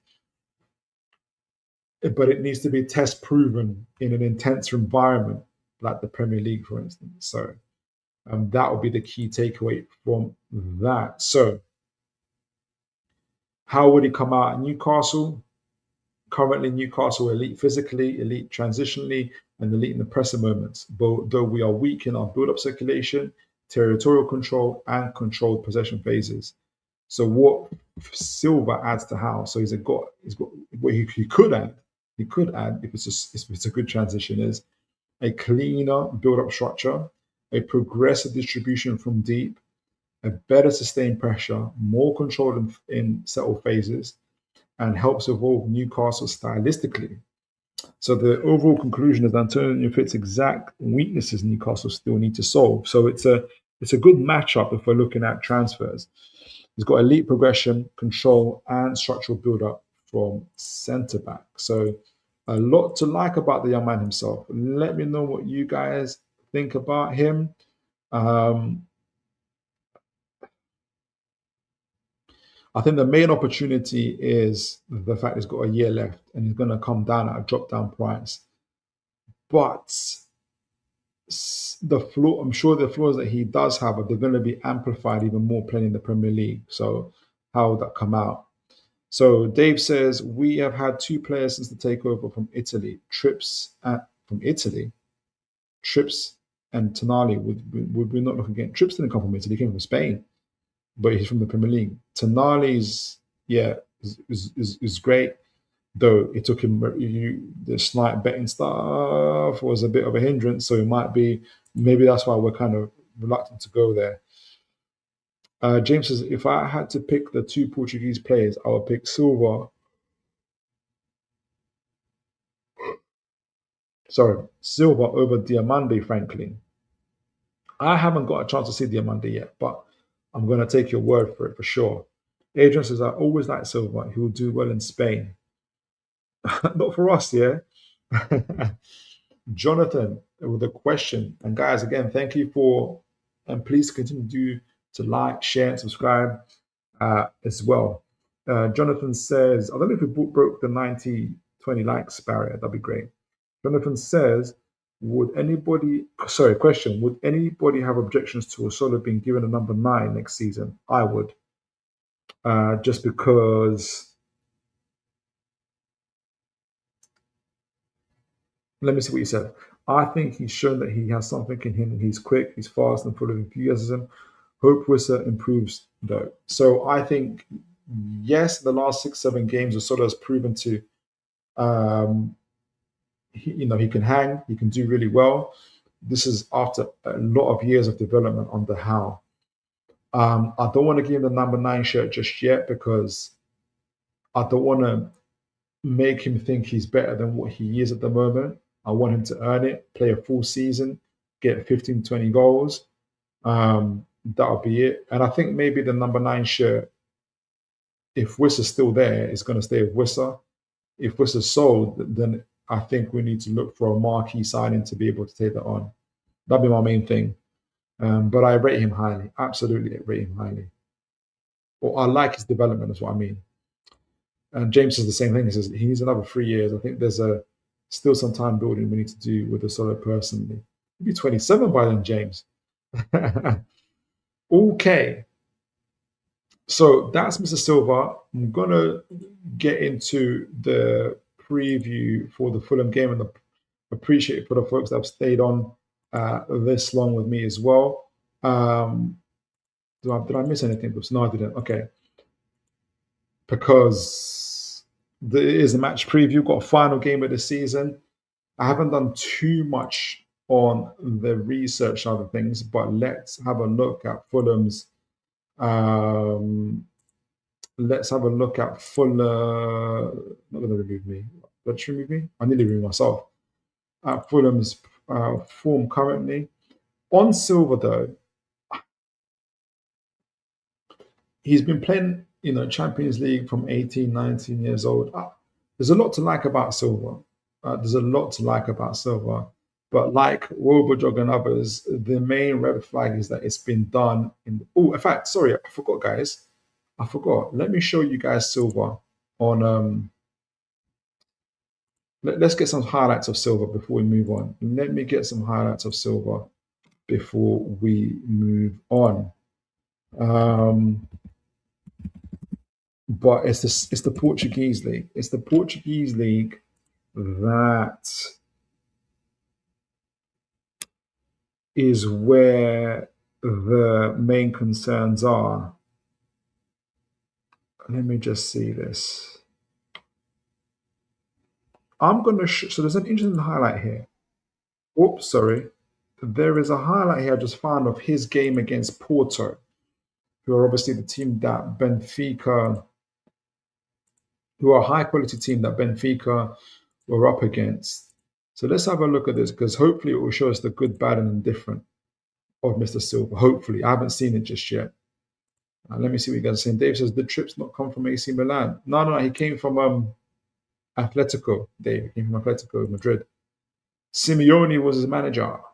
Robojog says, Phil, aerial attributes for CBs are becoming more and more important with the direction of the meta of the league. It should almost be a deal breaker unless he has a godlike attribute somewhere else. I agree, and it would also depend on how backs himself to be able to develop the player. Ooh, someone called on Adrian says, I'll look at Branthwaite. I would too, but I think he's heading to either Man United or Man City. So let's have a look at no problem, Dave. Let's have a look at Mr. Antonio. So again, this is him. This is mainly what he's done. This is only his game against Porto. I like this because it's not just going to show us highlights, or hopefully it's just going to show highlights how good he is, but him playing against high quality opposition, anything and everything. So it'd be good to see it. So make sure you guys can see the screen. Yes, you can. All right. So let's see what we're saying. What we're seeing here.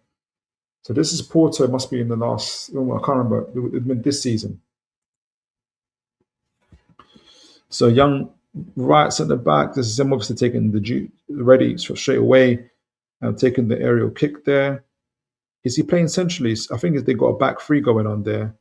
They're having to defend quite well, taking the ball there with his right foot, playing out the press. This is him playing in the wide areas we talked about. He does play in the wide areas. This is him picking up the ball from the fullback, long ball in behind, gets cleared, but you can tell what he's been asked to do to play the ball. He's the chief, seems to be the chief player in terms of build up there. Good one-to-one there, wins the ball decently. I think it's showing probably pretty much he's every touch by the moment, which is good. Again, involved in the build-up. I think he's central to the build-up, actually. Yes, they got a back three and he's central to the build-up, taking on the ball there as well, playing fairly high up there as well. One-on-one, boots it out, doesn't overplay it as well. Again, looks up, looks for the long ball. He looks to progress the ball a lot. Different aspect phases of the pitch as well. You can see it. Let's see if we get a diagonal out of him to the left side, to the right side there as well. Good part. Oh, that's poor defending from the other keeper. Ooh, there's a danger there. So he does look to play those line-breaking passes. I love these type of highlights because you get to see everything. But you can see, okay, that's the one. That's the one I was looking for. Well, you saw earlier the line-breaking pass that was cut out, but I was also looking for, and he is going to take a risk taker, but I was looking for this diagonal as well, because this is going to be important. This will be to your Barneses and whoever the new left winger is as well. So he's got that in his locker for sure. Always looking to progress and stretch the pitch. Having to do some defending there, last man there. one-on-ones, again, in the wide areas where we need him, good. In the penalty box, looking for availability. Again, playing out of pressure in the previous highlight there. Aerial ability. He's showing some aerial ability there.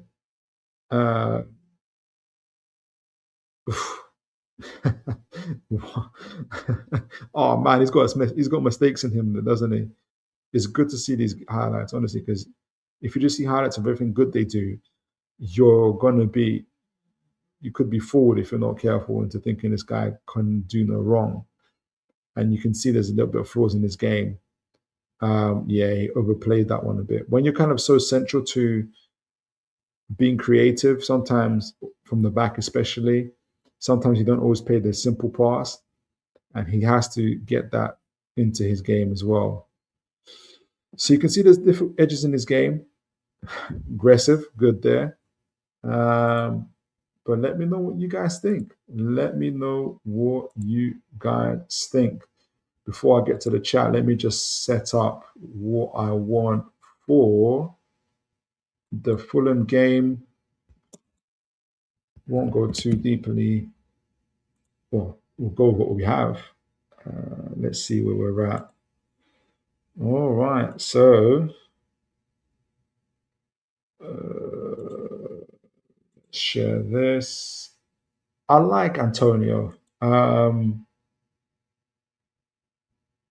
I just think, and I think a few of you good folks have said it, that if there's player availability, if there's players available from higher, better leagues, and take them. Obajok says, watching these highlights, nope, no way. He's getting all that time on the ball in EPL. Absolutely, exactly. I saw the same thing with Gyökeres. What do you think about Gyökeres' performances now? Obviously, he's got 20 goals. Me and you are, I think, on the same page in terms of his technical ability, but he has got 20 goals with Arsenal. Okay, so let's move on to Fulham before we close off the show. Can you guys see? Let me make sure you guys can see my screen. Yes, you can.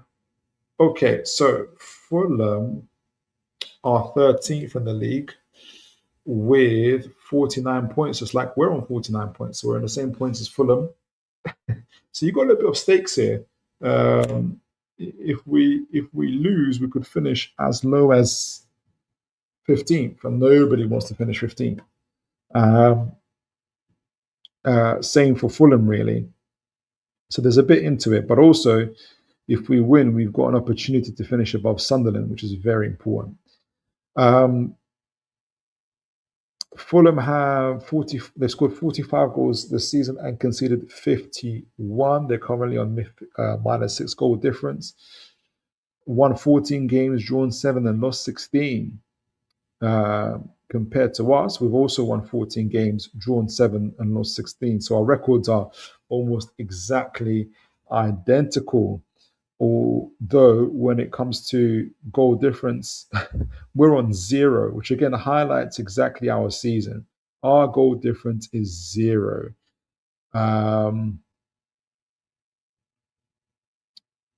Sunderland are on minus 7. We've scored 53 goals and we've conceded 53 goals. That's probably Newcastle's league season in a nutshell. We're exactly where we are, and so let me know what you guys think. Last game of the season, do you think it's going to be everybody on the beach? Do you think Howe picks a strong side? I personally hope that he does. I hope that we continue with the whole 4-2-3-1 thingy, because especially away from home, to see how it works out, how it pans out, because I think we were fairly unlucky not to have beaten Nottingham Forest. Obviously, we wrote that wrong we won another 3-1 victory. We did against 3-1 against Brighton, then we got 3-1 against West Ham. I'd like to see us finish on a high, and I'd like to see the progression of this particular formation for us. I'll be keen to see that. So I do My hope is that we're not on the beach, that Howe selects a strong squad. He tries to finish as high as possible. And the players too have it in them to have that same kind of hunger and desire to be able to do that, to try and finish the season on a high. We'll be very lucky to finish top 8. I think will give us Europe. A lot of things have to fall our way, but I hope to finish in the top half. Hope maybe even above Sunderland. That'll be important. So I think those are the things where I think How we'll be telling them, listen, we've got to do our best here. We've got to try and show the fans something here. Hopefully that pays off. So let me make sure you guys can see that, the tactics board, and big up to got a good high number of people in this late night seat watching the show. So guys, if you're, don't know if we've got some new viewers and everybody else, but God bless you all. If you're liking what you're watching, and even just thank you to all those that have liked and shared and subscribed. Thank you for all the folks that are talking in the chat. It's been ringing off as always, as consistently always does, and I'm faithful to you guys for doing that. Let's see if we can. Let me know, guys, in the chat. Have we beaten the 20 likes barrier? That'd be phenomenal if we have. Robojog says he's improved, to be honest. That's your correct, but it's still not a no for me. But I do admire his mentality. He makes the run. Makes the runs every single time, even when he doesn't get the ball. But Havertz is my boy. He's 10 times the striker for me. I think Havertz is a good reason why he's able to get it over the line as well. James says, if possible, if Tripp is willing to do one more game, I will do the same formation and the same players. I think Tripp will be willing to play one more game for sure. Hopefully, anyway. Or if Tino back, then better. I have a sneaky suspicion. I love that. I'm not gonna say. Hopefully Tino plays. Hopefully Tino plays. Probably I think Trips more than he does. As soon as a fly. Dave says, hit them likes, buttons, and subscribe, people. Thanks for that, Dave. Folks, please do remember like, share, and subscribe. Robert Jackson Phil, how come you don't have the hype option? I don't know. I wonder if it's because I haven't reached 1,000 subscribers yet.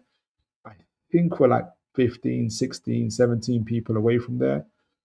So we've been on that for ages. So, folks, if you haven't, that reminds me, if you haven't subscribed, folks, please do. All right. So speaking of 4-2-3-1, that is the formation that Fulham play, and they play it quite diligently. I don't know all their availability at the moment, but this is the Fulham team. Make sure you guys can see this. You can. This is the Fulham team that played in their previous game. In fact, folks, I forgot actually. What's been their form? Fulham. Let me just double make sure here. What's been Fulham's form? Because I was about to say, like, what's been Fulham's form? Okay, so this is the last 10 games for Fulham. They've lost 4 games, including West Ham, Southampton, or is it 5? 5. Liverpool, Arsenal, and Bournemouth. They've only won 2, Burnley and Villa, surprisingly. That was a home game. And they've drawn 3, Forest, Brentford, and Wolves. They haven't won in their last 3 games. I think they've been worse. They're not in great form. They're not in great shape from this. Compared to us, geez. We've won 3 games in our last 10 as well, with a horrific form in the middle. But the last 3 games, we've won, drawn, and won. So I think we're coming into this particular fixture in better form. So let's get back to the tactics board. Like I said, speaking of 4-2-3, I've got a fly around here. Fulham are quite rigid, not rigid. What's the word I want to say? Accustomed to the 4-2-3-1. We've talked about Muniz, his strength, him being a target man for them. It looks like Iwobi's back, so the creative forces of Iwobi, Rowe are back. Oscar Bob obviously came from Man City. He's going to add a little bit more. He's going to be a wide playmaking winger for them, so he's not necessarily going to be lying down the flanks, though he can do that. But he's going to be trying to do what's the word I'm looking for? Drift into the half spaces here from the right. He's a wide making player. Try and draw the likes of Ramsey, Hall, and maybe Rams into or Tonali and others into him, whilst making space for the likes of Muniz to get into the half spaces here, to isolate Botman, and maybe other attackers will be trying to get in there as well. So that's going to be kind of Oscar Bob's job with Castagna, who is the flying fullback, trying to get in behind. So that's going to be key in terms of Newcastle being able to defend those type of spaces. Oscar Bob does have that ability to be able to draw players towards him. What sort of form he's in is going to be difficult to know. Iwobi, on the other hand, on the other side as well, who's I think had a decent season so far as well. I think he's going to be going to the World Cup of Nigeria though. So, are Nigeria in the World Cup? They might not be. I think they are. Are they? Let me know, guys, in the chat. Is in the World Cup? I think they are. They are, I think. So I wonder if he's going to be playing, and if he is playing, what sort of mentality? Or same for us, our teams. Who's going to have the mentality to kind of have full-blooded challenges? I would love to know that. But he is creative, can get past the man as well. So it's going to be very important that we are marking him. We are marking, not only marking him, but we are blocking the passing lanes to, for instance, Muniz or Rowe or anybody trying to sneak in. You guys remember Lukic sneaked in the previous game against us at our ground, and he scored a goal. Though I think we won 2-1, 3-1. I can't remember. So go look out for Lukic's run. So speaking of Lukic and Berger, they're going to be key kind of defending the back three here in Robinson, Bassi, in Jupe, mainly actually Bassi and Jupe. So they'll split with Robinson on the other side of the flank, adding width for Fulham. For both Castagna and Robinson will be adding that width, with Iwobi on this side and playing in the half spaces, looking for the passing lanes to Muniz and to maybe a Flying Berg or Lukic from time to time, especially depending on how kind of aggressive they want to be. So these are all the areas that Newcastle have to be very keen on. I wonder what 4-2-3-1 against 4-2-3-1 players out like. But those runs will have to be also kind of be dealt with by Newcastle as well. It's interesting they haven't been in the greatest form, but it's going to be interesting how that goes. What's also been interesting is that, I don't know if you guys remember, at Forest, what's his name? The manager had to change the back line from back three to back four, and so did the West Ham manager as well. After 20 minutes, 25 minutes, I don't think, because they couldn't get used to our tactical setup, I don't think it's going to be the same for Newcastle. Sorry, I don't think it's going to be the same for Fulham in this game, because obviously they already play. Well, they play with a back four, but they would have seen the situations, how the games panned out against West Ham and against Forest, and I'm sure they'll probably start off with a back four instead of a back, or they'll be cautious, or they'll think about when they do the back threes, because teams have really suffered against us in those type of situations. Let's look at Newcastle's. What can Newcastle offer? In fact, let me get Fulham back where they were. Let's see if you guys are saying anything in the chat. Oh, guys, please send in your score predictions as well. Send in your score predictions. Send in your score predictions. 14, Phil. Oh, got 14. Okay, so we're 6 away. Thanks for that, Dave. We're 6 away from 20 likes, folks. Please do. Let's try and break. If you haven't liked already, please do. We want to break the bar. We want to break the 20 like barrier. Good to see my man Andrew Graham here. God bless you. Good evening, my friend. Good evening to you, sir. Good to see Leon Oliver here as well. Good to see you, sir. Big up to you. Big up, Phil.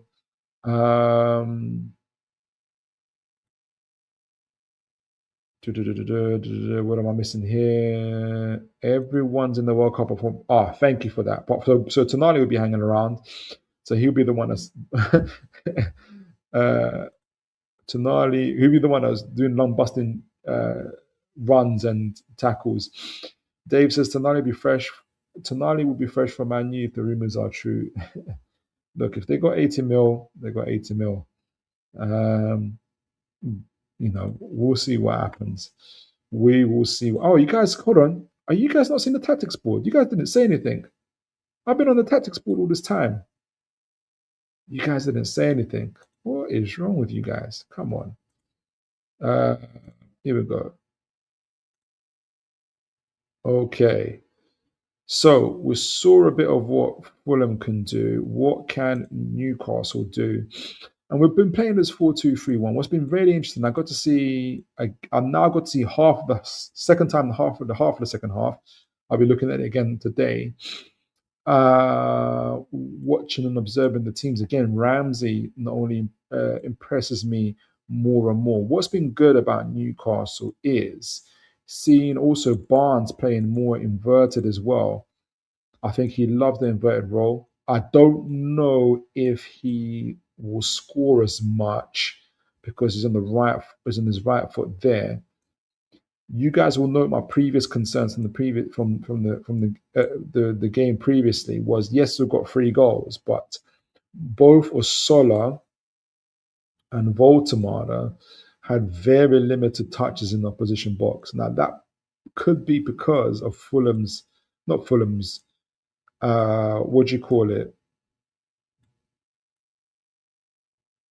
West Ham's defending.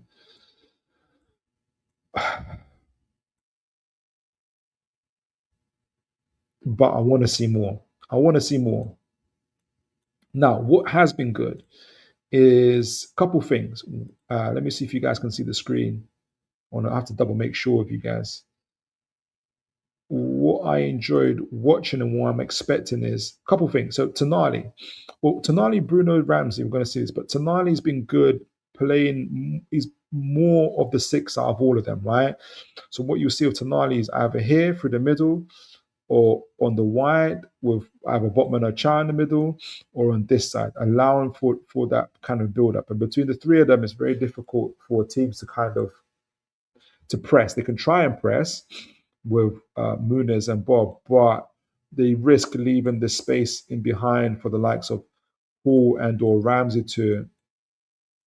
for Hall to be out wide here, with Ramsey dropping in like this, and you'll have likes of Lukic having to defend like that. But they'll create this space which causes the problem, right? Because if Ramsey comes in and to drop in, you'll have Voltemada either already on the side here, or Sola trying to also kind of disrupt the lines, Barnes inverting, also adding to the problems. And this causes teams to back off as well, either back off or step up. But if you step up, for instance, if Ramsey picks the ball up here and Lukic gets onto him, you got Osola free, Ramsey free, typically Voltemada also drops in, but you need Voltemada to be here and ready for the pass. So essentially you get this in different ways. You'll have a box material. You'll have a kind of a box here with Voltemada, Barnes, and Osola, or turn into a 3 with Bruno stepping up. Whatever way you look at it, you're going to get this box. You're going to get, that's a rectangle. They've got a rectangle here now. That's a new feature. All right, so let me take that off. You'll have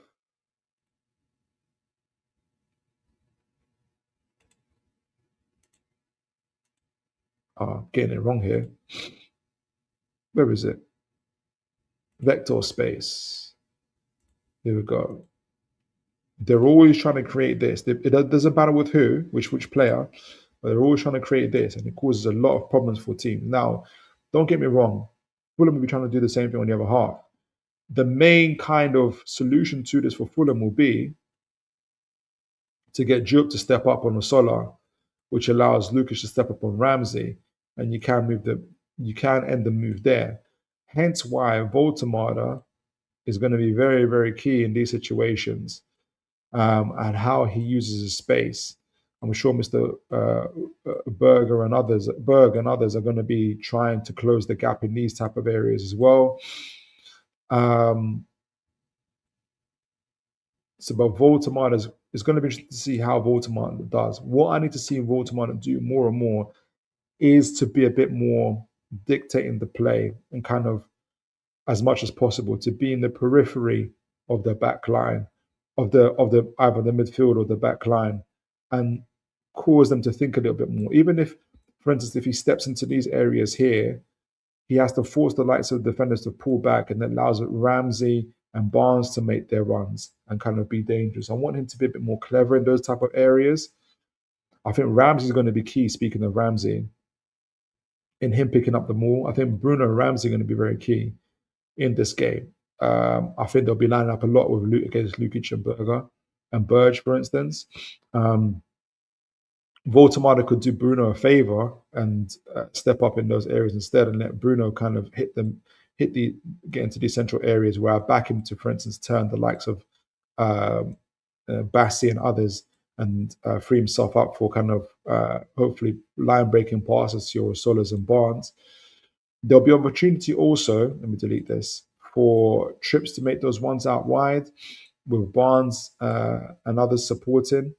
Hall as well, linking up with Ramsey. I thought their link up was very good. Sometimes what's really good to see is, for instance, if Hall steps up really, really high, you get Ramsey sometimes dropping in to make the back three. The point is all, and kind of that tactical security and kind of mixing things up with Tonali stepping up a little bit and or Voldemort and Bruno either swapping places as well. It's good to see that kind of rotation. It confuses the defenses, and that's what kind of led up to some of the open play. I thought Ramsey scored his goal. Before I get into it, guys, send in your predictions as well for the one-touch passing goal as well. What was good? Where's Ramsey? I can't see Ramsey. Oh, here we go. What was good to see, because it was in this similar area where you got Ramsey picking up the ball in this area, and I think it was Bruno joining him. Initially, it was Bruno joining him, Barnes dropping in. Barnes, he picks up the ball, drops it to Bruno, continues. I think Barnes drops in here. Ramsey continues his run. Bruno gets the ball off to Barnes. Barnes, and you get Osola making this clever run here. You get Ramsey continues his run into the space because Iwobi has to come in and drop in. Not Iwobi, I forgot who the other defender is. And Ramsey was able to get some space here before Robinson was able to come across and get this delightful weighted pass onto Osola, who scored past the keeper. And again, that's because of Ramsey's awareness. Really, Ramsey's playing like number 10 here. But that was really, really good. Also, Voldemort found a space in the box for his goal against West Ham. So there's some good things from there that we can do.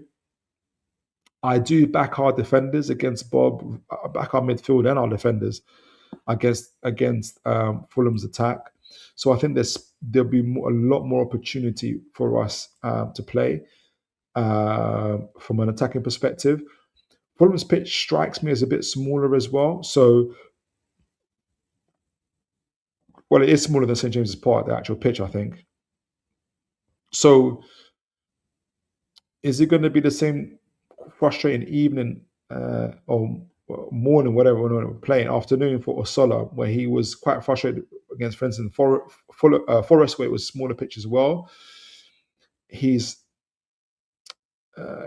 technical quality is getting better, but he's not as good as, and if he's not allowed to run into space. What's going to be important for Osola is to cause disruption for the Fulham backline, to be in and around them. And I think this is where you need Voldemort to be a lot more prominent in pushing that back line. I think the more we get Bruno into these areas is going to be very, very important. So he can look for the runs of Ramsey and or Barnes especially. I think if we can unlock that, we can be a lot more dangerous, in my opinion. All right, so that's the game. Let me know what you guys think. Please send in your scores. I'm going to give my score predictions for this last game of the season.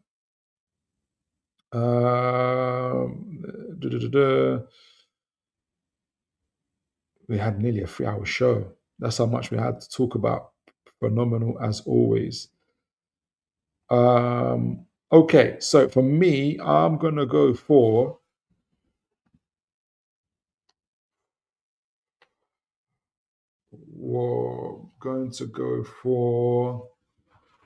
let me see this team again. So World Cup, Bruno's going to want to play. Charles in the World Cup. Botman's in the World Cup. Hall's not in the World Cup. He's going to be angry. Ramsey's not in the World Cup. Voldemar is. Barnes isn't. He's going to be angry as well. He left Scotland just to play for him, and is not allowed to go. There is some tactical thinking in this as well. I'm going to go for 2-0 Newcastle. I'm going to go for 2-0 Newcastle victory. And hopefully end the season on a high. All right, folks. So we had a jam-packed show, nearly 3 hours. I think 3 hours as well, but it's been well worth it. We had to talk about the news, the growth of the club, the building of the KNOX, which is going to be the new training ground facility, or the new refurbished training ground facility that the players are going to be walking into in the 26-27 season, which is phenomenal to see. The stadium itself is going to be refurbished as well. Big new TV screens, new LED lights, underground heating, under the soil pitch heating, subwoofers and everything else. Subwoofer, sub-air, whatever that is. But also talking about the move that the PIF are looking to make and having minority stakeholders who are going to be with their getting 25% stake in the club. It's going to be about 300-400 million as PIF value Newcastle 1.5 billion. Get a minority stake in the club to be able to fund the stadium costs. Hopefully, I don't know if the Premier League doesn't hold up any of that up anyway as well.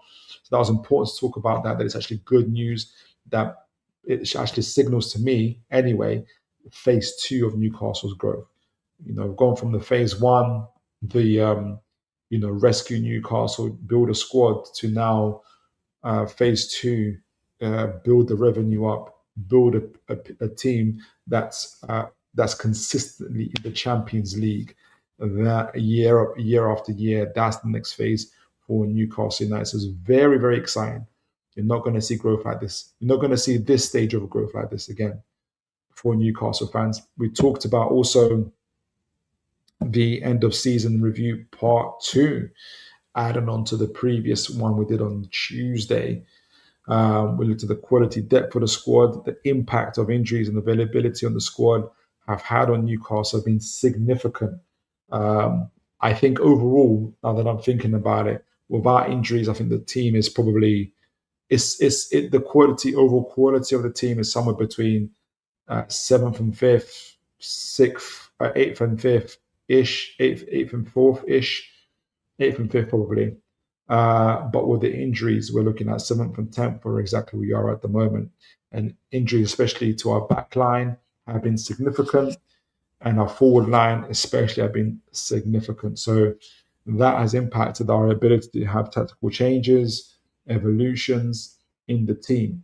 So I think the big aim for Newcastle going into the transfer window is to fill out the squad with quality players, especially upgrade the goalkeeper,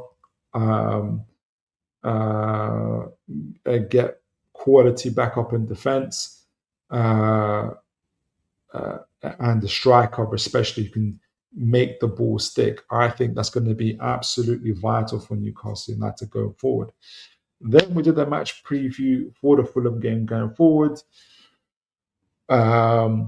Last game of the season, a few things at stake, I think, especially finishing at high. I've given my 2 new predictions. A lot of you are too scared to give your predictions. But some of you have, and big up to those of you who have. Dave says, the fact that we're worth 4 times more than we're bought for means we can ask more money when it comes to sponsors. Good thinking, Dave. I like that. Take care, James. You've been sensational as always. God bless you. So, guys, as always, folks, you've been absolutely phenomenal. Sticking with me, liking, sharing, subscribing, lighting up the chat. Some of you have stayed from the beginning to the end. Some of you have joined at different points. Whatever you've done, you've been phenomenal. As always, folks, make sure you look after each other, and God bless you all.